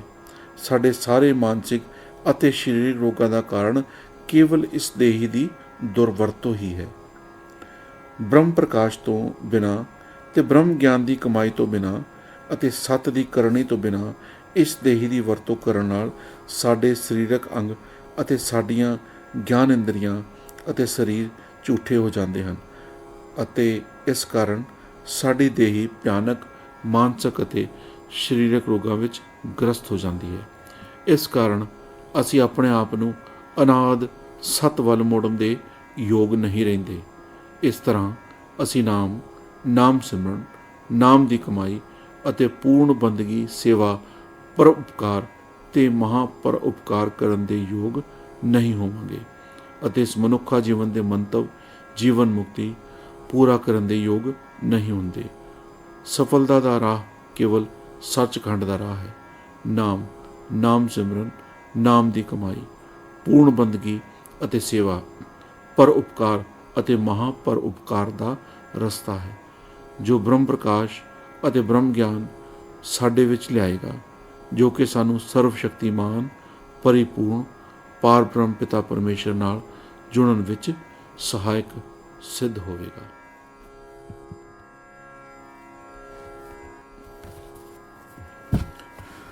ਜੇ ਪ੍ਰਸਾਦ ਆਰੋ ਕੰਚਨ ਦੇਹੀ, ਲਿਵ ਲਾਭ ਹੋ ਤਿਸ ਰਾਮ ਸਨੇਹੀ। ਜੇ ਪ੍ਰਸਾਦ ਤੇਰਾ ਓਲਾ ਰਹਿਤ, ਮਨ ਸੁਖ ਪਾਵੇ ਹਰ ਹਰ ਜਸ ਕਹਿਤ। ਜੇ ਪ੍ਰਸਾਦ ਤੇਰੇ ਸਗਲ ਚਿੱਤਰ ਢਾਕੇ, ਮਨ ਸਰਨੀ ਪਰ ਠਾकुर ਪ੍ਰਭ ਤਾਕੇ। ਜੇ ਪ੍ਰਸਾਦ ਤੁਝ ਕੋ ਨਾ ਪਹੁੰਚੇ, ਮਨ ਸਾਸ ਸਾਸ ਸਿਮਰੋ ਪ੍ਰਭ ਊਚੇ। ਜੇ ਪ੍ਰਸਾਦ ਪਾਏ ਦੁਰਲਭ ਦੇਹ, ਨਾਨਕ ਤਾਕੀ ਭਗਤ ਕਰੇ। ਧੰਨ ਧੰਨ ਸਤਿਗੁਰੂ ਪੰਚਮ ਪਾਤਸ਼ਾਹ ਜੀ ਬੇਅੰਤ ਦਿਆਲਤਾ ਨਾਲ ਸਾਨੂੰ ਆਰੋਗ ਕੰਚਨ ਦੇਹੀ, ਸਾਡੀ ਦੇਹੀ ਸਾਰੇ ਮਾਨਸਿਕ ਰੋਗਾਂ ਤੋਂ ਮੁਕਤ ਹੋਣ ਬਾਰੇ ਪੂਰਨ ਬ੍ਰਹਮ ਗਿਆਨ ਬਖਸ਼ ਰਹੇ ਹਨ। ਇਹ ਮਾਨਸਿਕ ਰੋਗ ਮਾਇਆ ਦੇ ਰਜੋ ਅਤੇ ਤਮੋ ਗੁਣ, ਪੰਜ ਦੂਤ ਅਤੇ ਆਸ਼ਾ, ਤ੍ਰਿਸ਼ਨਾ ਅਤੇ ਮਨਸਾ ਹਨ। ਮਨੁੱਖੀ ਦੇਹੀ ਅੰਮ੍ਰਿਤ ਦਾ ਭਰਿਆ ਘੜਾ ਮੰਨਿਆ ਜਾਂਦਾ ਹੈ, ਪਰ ਇਹ ਪੰਜ ਦੂਤ ਅਤੇ ਇਛਾਵਾਂ ਇਸ ਘੜੇ ਵਿੱਚ ਮੋਰੀਆਂ ਦਾ ਕੰਮ ਕਰਦੀਆਂ ਹਨ। ਜਿਹੜਾ ਵੀ ਅੰਮ੍ਰਿਤ ਇਸ ਵਿੱਚ ਪਾਇਆ ਜਾਂਦਾ ਹੈ, ਇਹਨਾਂ ਮੋਰੀਆਂ ਰਾਹੀਂ ਨਿਕਲ ਜਾਂਦਾ ਹੈ। ਇਹਨਾਂ ਮੋਰੀਆਂ ਤੋਂ ਭਾਵ ਹੈ ਕਿ ਇਸ ਨਾਲ ਹਮੇਸ਼ਾ ਪਾਪਾਂ ਦੀ ਮੈਲ ਚਿੰਬੜੀ ਰਹਿੰਦੀ ਹੈ। ਇਸ ਦਾ ਕੁੱਲ ਪ੍ਰਭਾਵ ਇਹ ਹੈ ਕਿ ਜਿਹੜਾ ਵੀ ਅੰਮ੍ਰਿਤ ਸਤਕਰਮਾਂ ਨਾਲ ਇਕੱਠਾ ਕੀਤਾ ਜਾਂਦਾ ਹੈ, ਉਹ ਬਹੁਤ ਚਿਰ ਨਹੀਂ ਰਹਿੰਦਾ ਅਤੇ ਇਸ ਮੈਲ ਨਾਲ ਅਤੇ ਮੋਰੀਆਂ ਰਾਹੀਂ ਖਾਧਾ ਜਾਂਦਾ ਹੈ। ਇਸ ਦੇਹੀ ਰੂਪੀ ਘੜੇ ਦੇ ਵਿੱਚ ਪੰਜ ਦੂਤਾਂ ਅਤੇ ਤ੍ਰਿਸ਼ਨਾ ਨੇ ਰੂਪੀ ਮੋਰੀਆਂ ਬਹੁਤ ਹੀ ਖਤਰਨਾਕ ਅਤੇ ਭਿਅੰਕਰ ਮਾਨਸਿਕ ਰੋਗ ਅਤੇ ਇਹਨਾਂ ਦੀ ਮੁਰੰਮਤ ਕੇਵਲ ਨਾਮ ਸਿਮਰਨ, ਨਾਮ ਦੀ ਕਮਾਈ, ਪੂਰਨ ਬੰਦਗੀ ਅਤੇ ਸੇਵਾ ਪਰਉਪਕਾਰ ਅਤੇ ਮਹਾਂ ਪਰਉਪਕਾਰ ਦੇ ਗੁਰਪ੍ਰਸਾਦ ਨਾਲ ਹੀ ਹੁੰਦੀ ਹੈ। ਕੇਵਲ ਨਾਮ ਸਿਮਰਨ, ਨਾਮ ਦੀ ਕਮਾਈ, ਪੂਰਨ ਬੰਦਗੀ ਦਾ ਗੁਰਪ੍ਰਸਾਦ ਪ੍ਰਾਪਤ ਕਰਨ ਨਾਲ ਅਸੀਂ ਸਮਾਧੀ ਅਤੇ ਸੁਨ ਸਮਾਧੀ ਵਿੱਚ ਜਾ ਕੇ ਆਪਣੇ ਮਨ ਰੂਪੀ ਘੋੜੇ ਨੂੰ ਸਾਧ ਸਕਦੇ ਹਾਂ। ਇਹ ਮਨ ਰੂਪੀ ਘੋੜਾ ਪੰਜ ਦੂਤਾਂ ਅਤੇ ਤ੍ਰਿਸ਼ਨਾ ਦੀਆਂ ਵਿਨਾਸ਼ਕਾਰੀ ਸ਼ਕਤੀਆਂ ਦੀ ਲਗਾਮ ਨਾਲ ਚੱਲਦਾ ਹੈ। ਗੁਰਪ੍ਰਸਾਦੀ ਕਿਰਪਾ ਨਾਲ ਸਮਾਧੀ ਅਤੇ ਸੁਨ ਸਮਾਧੀ ਵਿੱਚ ਬੈਠ ਕੇ ਨਾਮ ਦੀ ਸੇਵਾ ਕਰਨ ਨਾਲ ਅਕਾਲ ਪੁਰਖ ਧੰਨ ਧੰਨ ਪਾਰ ਬ੍ਰਹਮ ਪਿਤਾ ਪਰਮੇਸ਼ਰ ਦੀ ਮਹਾਨ ਦਰਗਾਹੀ ਗੁਰ ਕਿਰਪਾ ਹੁੰਦੀ ਹੈ, ਜਿਸ ਨਾਲ ਹਿਰਦੇ ਵਿੱਚ ਪਰਮ ਜੋਤ ਪੂਰਨ ਪ੍ਰਕਾਸ਼ ਦੀ ਬਖਸ਼ਿਸ਼ ਹੋ ਜਾਂਦੀ ਹੈ। ਹਿਰਦਾ ਪੂਰਨ ਸਚਾਰੀ ਰਹਿਤ ਵਿੱਚ ਚਲਾ ਜਾਂਦਾ ਹੈ। ਨਾਮ ਰੋਮ ਰੋਮ ਵਿੱਚ ਚਲਾ ਜਾਂਦਾ ਹੈ। ਸਾਰੇ ਬਜਟ ਕਪਾਰ ਖੁੱਲ੍ਹ ਜਾਂਦੇ ਹਨ। ਦਿਵ ਦ੍ਰਿਸ਼ਟੀ ਪ੍ਰਾਪਤ ਹੋ ਜਾਂਦੀ ਹੈ। ਦੇਹੀ ਕੰਚਨ ਹੋ ਜਾਂਦੀ ਹੈ। ਪੰਜ ਦੂਤ ਅਤੇ ਤ੍ਰਿਸ਼ਨਾ ਵਸ ਵਿੱਚ ਆ ਜਾਂਦੇ ਹਨ। ਮਨ ਦੀ ਮੌਤ ਹੋ ਜਾਂਦੀ ਹੈ ਅਤੇ ਇਹ ਮਨ ਰੂਪੀ ਘੋੜਾ ਪਰਮ ਜੋਤ ਦੇ ਸਿੱਧੇ ਹੁਕਮ ਵਿੱਚ ਆ ਜਾਂਦਾ ਹੈ। ਭਾਵ ਕਿ ਕੇਵਲ ਨਾਮ ਸਿਮਰਨ, ਨਾਮ ਦੀ ਕਮਾਈ, ਪੂਰਨ ਬੰਦਗੀ ਅਤੇ ਸੇਵਾ ਦੇ ਗੁਰਪ੍ਰਸਾਦ ਨਾਲ ਅਸੀਂ ਡੂੰਘੇ ਧਿਆਨ ਵਿੱਚ ਜਾ ਸਕਦੇ ਹਾਂ। ਤਦ ਹੀ ਨਾਮ ਸੁਰਤ ਅਤੇ ਹਿਰਦੇ ਵਿੱਚ ਜਾ ਸਕਦਾ ਹੈ। ਕੇਵਲ ਤਦ ਹੀ ਦੂਤ ਸਾਡੇ ਸਰੀਰ ਨੂੰ ਛੱਡਦੇ ਹਨ, ਸਾਡੇ ਸਰੀਰ ਨੂੰ ਇਹਨਾਂ ਮਾਨਸਿਕ ਬਿਮਾਰੀਆਂ ਤੋਂ ਮੁਕਤ ਕਰਦੇ ਹਨ। ਕੇਵਲ ਤਦ ਹੀ ਇਹ ਘੜਾ ਸਾਫ਼ ਹੁੰਦਾ ਹੈ ਅਤੇ ਮੋਰੀਆਂ ਨਾਮ ਨਾਲ ਭਰ ਜਾਂਦੀਆਂ ਹਨ। ਤਾਂ ਹੀ ਗੁਰਬਾਣੀ ਕਹਿੰਦੀ ਹੈ ਕਿ ਨਾਮ ਸਾਰੇ ਦੁੱਖਾਂ ਦਾ ਦਾਰੂ ਹੈ। ਗੁਰਬਾਣੀ ਇਹਨਾਂ ਖਤਰਨਾਕ ਮਾਨਸਿਕ ਬਿਮਾਰੀਆਂ ਨੂੰ ਠੀਕ ਕਰਨ ਦਾ ਦਾਰੂ ਹੈ ਅਤੇ ਇਸ ਘੜੇ ਵਿੱਚ ਅੰਮ੍ਰਿਤ ਇਕੱਠਾ ਕਰਨ ਦੇ ਯੋਗ ਬਣਾਉਣ ਲਈ ਇਹਨਾਂ ਮੋਰੀਆਂ ਨੂੰ ਭਰਨ ਦਾ ਸਾਧਨ ਹੈ। ਗੁਰਬਾਣੀ ਤੋਂ ਭਾਵ ਹੈ ਗੁਰਬਾਣੀ ਕਰਨ ਨਾਲ ਇਹ ਸਭ ਕੁਝ ਹੁੰਦਾ ਹੈ, ਕੇਵਲ ਗੁਰਬਾਣੀ ਪੜ੍ਹਨ ਨਾਲ ਨਹੀਂ। ਇਸ ਲਈ ਜੋ ਮਨੁੱਖ ਗੁਰਬਾਣੀ ਕਰਦੇ ਹਨ ਧੰਨ ਧੰਨ ਹੋ ਜਾਂਦੇ ਹਨ ਅਤੇ ਜੋ ਮਨੁੱਖ ਕੇਵਲ ਗੁਰਬਾਣੀ ਪੜ੍ਹਦੇ ਹਨ ਉਹ ਮਾਇਆ ਦੇ ਜੰਜਾਲ ਵਿੱਚੋਂ ਮੁਕਤ ਨਹੀਂ ਹੁੰਦੇ ਹਨ। ਜਦ ਅਸੀਂ ਪੰਜ ਦੂਤਾਂ ਅਤੇ ਇੱਛਾਵਾਂ 'ਤੇ ਜਿੱਤ ਪਾ ਲੈਂਦੇ ਹਾਂ, ਤਦ ਅਸੀਂ ਅੰਦਰੋਂ ਬਾਹਰੋਂ ਸਾਫ਼ ਹੋ ਜਾਂਦੇ ਹਾਂ ਅਤੇ ਸਾਡਾ ਹਿਰਦਾ ਪੂਰਨ ਸਚਿਆਰੀ ਰਹਿਤ ਵਿੱਚ ਸਥਿਰ ਹੋ ਜਾਂਦਾ ਹੈ। ਅਸੀਂ ਪੂਰਨ ਸਚਾਰਾ ਬਣ ਜਾਂਦੇ ਹਾਂ। ਇਹ ਹਿਰਦੇ ਵਿੱਚ ਪਰਿਪੂਰਨ ਪਾਰ ਬ੍ਰਹਮ ਪਿਤਾ ਪਰਮੇਸ਼ਰ ਘਰ ਬਣ ਜਾਂਦੇ ਹਨ। ਭਾਵ ਅਕਾਲ ਪੁਰਖ ਪਰਮ ਜੋਤ ਨਿਰਗੁਣ ਸਰੂਪ ਕੇਵਲ ਇੱਕ ਪੂਰਨ ਸਚਾਰੇ ਹਿਰਦੇ ਵਿੱਚ ਵਸਦਾ ਹੈ ਅਤੇ ਪ੍ਰਗਟ ਹੁੰਦਾ ਹੈ।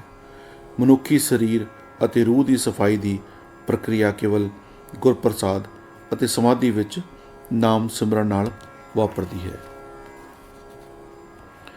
ਜਦ ਨਾਮ ਸਿਮਰਨ, ਨਾਮ ਦੀ ਕਮਾਈ, ਸਮਾਧੀ ਅਤੇ ਸੁੰਨ ਸਮਾਧੀ ਦਾ ਗੁਰਪ੍ਰਸਾਦ ਸਾਡੇ ਵਿੱਚ ਪ੍ਰਗਟ ਹੁੰਦਾ ਹੈ, ਕੇਵਲ ਤਦ ਹੀ ਸਾਡੀ ਭਗਤੀ ਦਾ ਖਾਤਾ ਅਕਾਲ ਪੁਰਖ ਦੀ ਦਰਗਾਹ ਵਿੱਚ ਖੁੱਲ੍ਹਦਾ ਹੈ। ਅਸਲੀ ਭਗਤੀ ਕੇਵਲ ਸਮਾਧੀ ਅਤੇ ਸੁੰਨ ਸਮਾਧੀ ਦੇ ਗੁਰਪ੍ਰਸਾਦ ਨਾਲ ਸ਼ੁਰੂ ਹੁੰਦੀ ਹੈ। ਇਹ ਤਦ ਵਾਪਰਦਾ ਹੈ ਜਦ ਅਸੀਂ ਪਰਮਾਤਮਾ ਦੁਆਰਾ ਕਰਮਖੰਡ ਵਿੱਚ ਸਵਕਾਰੇ ਜਾਂਦੇ ਹਾਂ। ਇਹ ਸੱਚਖੰਡ ਤੋਂ ਕੇਵਲ ਇੱਕ ਪੜਾਅ ਪਹਿਲਾਂ ਹੈ। ਸਰੀਰ ਕਰਮਖੰਡ ਵਿੱਚ ਅਰੋਗ ਕੰਚਨ ਦੇਹੀ ਬਣਨਾ ਸ਼ੁਰੂ ਹੋ ਜਾਂਦਾ ਹੈ ਅਤੇ ਸੱਚਖੰਡ ਵਿੱਚ ਪੂਰਾ ਹੁੰਦਾ ਹੈ। ਗੁਰੂ ਪਾਤਸ਼ਾਹ ਜੀ ਨੇ ਇਹਨਾਂ ਬ੍ਰਹਮ ਸ਼ਬਦਾਂ ਵਿੱਚ ਭਗਤੀ ਦੇ ਬੜੇ ਹੀ ਮਹੱਤਵਪੂਰਨ ਭਾਗ ਨੂੰ ਛੂਹਿਆ ਹੈ। ਉਹ ਸਾਨੂੰ ਦੱਸ ਰਹੇ ਹਨ ਕਿ ਜੇਕਰ ਅਸੀਂ ਇਹਨਾਂ ਬ੍ਰਹਮ ਸ਼ਬਦਾਂ ਦਾ ਪਾਲਣ ਕਰਾਂਗੇ ਤਾਂ ਅਸੀਂ ਇਸ ਅਵਸਥਾ ਵਿੱਚ ਪਹੁੰਚ ਸਕਦੇ ਹਾਂ।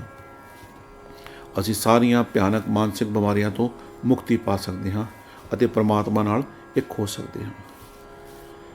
ਜਦ ਅਸੀਂ ਇਸ ਧਰਤੀ ਉੱਪਰ ਨੀਵਿਆਂ ਤੋਂ ਨੀਵੇਂ ਹੋ ਜਾਂਦੇ ਹਾਂ, ਅਸੀਂ ਬਹੁਤ ਹੀ ਨਿਮਾਣੇ ਅਤੇ ਨਿਮਰ ਹੋ ਜਾਂਦੇ ਹਾਂ। ਤਦ ਅਸੀਂ ਅਕਾਲ ਪੁਰਖ ਦੀ ਦਰਗਾਹ ਵਿੱਚ ਸਤਕਾਰੇ ਜਾਂਦੇ ਹਾਂ। ਅਤ ਨਿਮਰਤਾ ਪ੍ਰਾਪਤ ਕਰਨ ਦੇ ਨਤੀਜੇ ਵਜੋਂ ਹਉਮੈ ਦੀ ਮੌਤ ਹੁੰਦੀ ਹੈ। ਇਹ ਬਹੁਤ ਹੀ ਉੱਚੀ ਰੂਹਾਨੀਅਤ ਉਪਲਬਧੀ ਹੈ। ਅਤ ਨਿਮਰਤਾ ਸਾਨੂੰ ਰੂਹਾਨੀ ਸੰਸਾਰ ਦੀਆਂ ਉਚਾਈਆਂ ਤੱਕ ਲੈ ਜਾਂਦੀ ਹੈ। ਸਾਰੀ ਰਚਨਾ ਦੀ ਚਰਨ ਧੂੜ ਬਣਨ ਨਾਲ ਅਤੇ ਕਿਸੇ ਨੂੰ ਵੀ ਆਪਣੇ ਨਾਲੋਂ ਨੀਵਾਂ ਨਾ ਸਮਝਣ ਨਾਲ, ਆਪਣੇ ਆਪ ਨੂੰ ਨੀਵਿਆਂ ਤੋਂ ਨੀਵਾਂ ਦੇਖਣ ਨਾਲ, ਆਪਣੇ ਆਪ ਨੂੰ ਨੀਵਿਆਂ ਤੋਂ ਨੀਵਾਂ ਜਾਣਨ ਨਾਲ, ਸਗਲ ਕੀਰੀ ਨਾ ਬਣਨ ਨਾਲ ਸਾਨੂੰ ਲਗਾਤਾਰ ਆਤਮ ਰਸ ਤੇ ਗੁਰਪ੍ਰਸਾਦ ਦੇ ਸਰਵ ਉੱਚ ਅੰਮ੍ਰਿਤ ਤੱਕ ਲੈ ਜਾਂਦੀ ਹੈ। ਇਹ ਸਾਨੂੰ ਅਕਾਲ ਪੁਰਖ ਦੀ ਦਰਗਾਹ ਤੱਕ ਲੈ ਜਾਂਦਾ ਹੈ ਅਤੇ ਅਸੀਂ ਅਕਾਲ ਪੁਰਖ ਦੀ ਦਰਗਾਹ ਵਿੱਚ ਮਾਣ ਪਾਉਂਦੇ ਹਾਂ। ਇਸ ਲਈ ਨਿਰਮਾਣਤਾ ਦਰਗਾਹ ਦੀ ਕੁੰਜੀ ਹੈ। ਹਿਰਦੇ ਵਿੱਚ ਗਰੀਬੀ ਦੀ ਕਮਾਈ ਸਰਵ ਉੱਤਮ ਕਮਾਈ ਹੈ। ਅਤ ਨਿਮਰਤਾ ਦੇ ਸਭ ਤੋਂ ਉੱਚੇ ਪੱਧਰ ਦੇ ਨਤੀਜੇ ਵਜੋਂ ਹਉਮੈ ਮਰਦੀ ਹੈ। ਇਹ ਕੇਵਲ ਗੁਰਪ੍ਰਸਾਦ ਦੀ ਮਹਾਨ ਸ਼ਕਤੀ ਨਾਲ ਹੀ ਵਾਪਰਦਾ ਹੈ। ਉਹ ਅਤੇ ਕੇਵਲ ਇੱਕ ਉਹ ਪਰਿਪੂਰਨ ਪਾਰਬ੍ਰਹਮ ਪਿਤਾ ਪਰਮੇਸ਼ਰ ਜੋ ਸਾਨੂੰ ਸਭ ਤੋਂ ਉੱਚ ਇਹ ਗੁਰਪ੍ਰਸਾਦ ਬਖਸ਼ਦਾ ਹੈ, ਉਸ ਨੂੰ ਹਮੇਸ਼ਾ ਯਾਦ ਰੱਖਣਾ ਚਾਹੀਦਾ ਹੈ ਅਤੇ ਉਸ ਦੀ ਹਮੇਸ਼ਾ ਸਿਫਤ ਕਰਨੀ ਚਾਹੀਦੀ ਹੈ। ਇਸ ਤਰ੍ਹਾਂ ਕਰਨ ਨਾਲ ਅਸੀਂ ਬੰਦਗੀ ਦੀ ਐਸੀ ਅਵਸਥਾ ਤੱਕ ਪਹੁੰਚਦੇ ਹਾਂ ਕਿ ਅਤ ਨਿਮਰਤਾ ਦੇ ਗੁਰਪ੍ਰਸਾਦ ਦੀ ਬਖਸ਼ਿਸ਼ ਪ੍ਰਾਪਤ ਕਰਦੇ ਹਾਂ। ਅਸੀਂ ਸਗਲ ਕੀਰੀਨਾ ਬਣ ਜਾਂਦੇ ਹਾਂ ਅਤੇ ਇਸ ਤਰ੍ਹਾਂ ਕਰਨ ਨਾਲ ਅਸੀਂ ਪਰਮ ਪਦਵੀ ਤੱਕ ਪਹੁੰਚ ਜਾਂਦੇ ਹਾਂ। ਜਦ ਅਸੀਂ ਉਸ ਪਰਿਪੂਰਨ ਪਾਰਬ੍ਰਹਮ ਪਿਤਾ ਪਰਮੇਸ਼ਰ ਦੇ ਚਰਨਾਂ ਵਿੱਚ ਸਦਾ ਲਈ ਸ਼ਰਨ ਲੈਂਦੇ ਹਾਂ ਅਤੇ ਆਪਣੇ ਹਿਰਦੇ ਨੂੰ ਉਸ ਪਰਿਪੂਰਨ ਪਾਰਬ੍ਰਹਮ ਪਿਤਾ ਪਰਮੇਸ਼ਰ ਦੇ ਚਰਨਾਂ ਨਾਲ ਭਰ ਲੈਂਦੇ ਹਾਂ, ਤਾਂ ਸਰਵ ਸ਼ਕਤੀਮਾਨ ਪਰਿਪੂਰਨ ਪਾਰਬ੍ਰਹਮ ਪਿਤਾ ਪਰਮੇਸ਼ਰ ਸਾਡੇ ਉੱਪਰ ਬਹੁਤ ਖੁਸ਼ ਹੁੰਦਾ ਹੈ। ਉਹ ਪਰਿਪੂਰਨ ਪਾਰਬ੍ਰਹਮ ਪਿਤਾ ਪਰਮੇਸ਼ਰ ਆਉਂਦਾ ਅਤੇ ਸਾਡੇ ਹਿਰਦੇ ਵਿੱਚ ਰਹਿੰਦਾ ਹੈ ਅਤੇ ਸਾਡੀ ਅੰਦਰਲੀ ਜੋਤ ਨੂੰ ਪਰਮ ਜੋਤ ਵਿੱਚ ਬਦਲ ਦਿੰਦਾ ਹੈ। ਤਦ ਉਹ ਪਰਿਪੂਰਨ ਪਾਰਬ੍ਰਹਮ ਪਿਤਾ ਪਰਮੇਸ਼ਵਰ ਪੂਰੀ ਤਰ੍ਹਾਂ ਸਾਡੀ ਸੰਭਾਲ ਕਰਦਾ ਹੈ। ਹਰ ਜਗ੍ਹਾ ਉਹ ਪਰਿਪੂਰਨ ਪਾਰਬ੍ਰਹਮ ਪਿਤਾ ਪਰਮੇਸ਼ਰ ਸਾਡਾ ਰੱਖਣਹਾਰ ਹੁੰਦਾ ਹੈ। ਉਹ ਪਰਿਪੂਰਨ ਪਾਰਬ੍ਰਹਮ ਪਿਤਾ ਪਰਮੇਸ਼ਰ ਸਾਨੂੰ ਸਾਰੀਆਂ ਪੀੜਾਂ ਅਤੇ ਦੁੱਖਾਂ ਤੋਂ ਉੱਪਰ ਰੱਖਦਾ ਹੈ।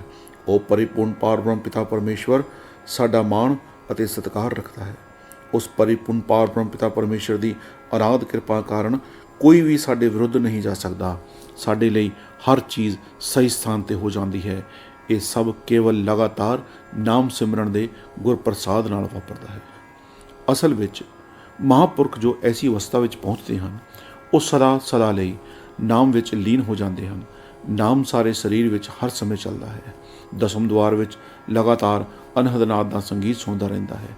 ਅੰਮ੍ਰਿਤ ਲਗਾਤਾਰ ਆਧਾਰ 'ਤੇ ਸਾਰੇ ਸਰੀਰ ਵਿੱਚ ਵਹਿੰਦਾ ਰਹਿੰਦਾ ਹੈ। ਇਹ ਸਭ ਗੁਰਪ੍ਰਸਾਦ ਨਾਲ ਵਾਪਰਦਾ ਹੈ।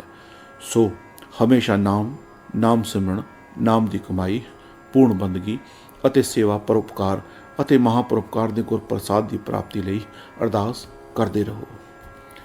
ਇਹ ਮਨੁੱਖਾ ਜੀਵਨ ਅਮੋਲਕ ਗਹਿਣਾ ਹੈ, ਕਿਉਂਕਿ ਇਸ ਮਨੁੱਖਾ ਜੀਵਨ ਵਿੱਚ ਹੀ ਅਸੀਂ ਸਰਵ ਸ਼ਕਤੀਮਾਨ ਪਰਿਪੂਰਨ ਪਾਰਬ੍ਰਹਮ ਪਿਤਾ ਪਰਮੇਸ਼ਰ ਨਾਲ ਇੱਕ ਹੋ ਸਕਦੇ ਹਾਂ।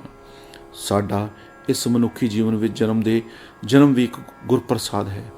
ਅਸੀਂ ਪਹਿਲਾਂ ਹੀ ਬੜੇ ਭਾਗਸ਼ਾਲੀ ਹਾਂ ਕਿ ਸਾਨੂੰ ਸਰਵ ਸ਼ਕਤੀਮਾਨ ਪਰਿਪੂਰਨ ਪਾਰਬ੍ਰਹਮ ਪਿਤਾ ਪਰਮੇਸ਼ਰ ਨਾਲ ਇੱਕ ਹੋਣ ਦਾ ਮੌਕਾ ਮਿਲਿਆ ਹੈ। ਇਸ ਲਈ ਇਸ ਮਨੁੱਖਾ ਜੀਵਨ ਦੀ ਫਜ਼ੂਲ ਵਰਤੋਂ ਕਿਉਂ, ਜਦ ਇਹ ਇੰਨਾ ਔਖਾ ਪ੍ਰਾਪਤ ਹੁੰਦਾ ਹੈ। ਪਰਿਪੂਰਨ ਪਰਬ੍ਰਹਮ ਪਿਤਾ ਪਰਮੇਸ਼ਰ ਨੇ ਸਾਨੂੰ ਇਹ ਮਨੁੱਖਾ ਜੀਵਨ ਦਾ ਗੁਰਪ੍ਰਸਾਦ ਬਖਸ਼ਿਆ ਹੈ ਅਤੇ ਉਸਨੇ ਸਾਨੂੰ ਆਪਣੇ ਨਾਲ ਇੱਕ ਹੋਣ ਦਾ ਗੁਰਪ੍ਰਸਾਦ ਵੀ ਬਖਸ਼ਿਆ ਹੈ। ਇਹ ਸਭ ਕੇਵਲ ਪੂਰਨ ਬੰਦਗੀ ਨਾਲ ਪ੍ਰਾਪਤ ਕੀਤਾ ਜਾ ਸਕਦਾ ਹੈ। ਸੋ ਆਓ ਸਾਰੇ ਆਪਣੇ ਆਪ ਨੂੰ ਪੂਰਨ ਬੰਦਗੀ ਨੂੰ ਸਮਰਪਿਤ ਕਰ ਦਈਏ ਅਤੇ ਆਪਣੀ ਜ਼ਿੰਦਗੀ ਨੂੰ ਸਫਲਾ ਕਰੀਏ।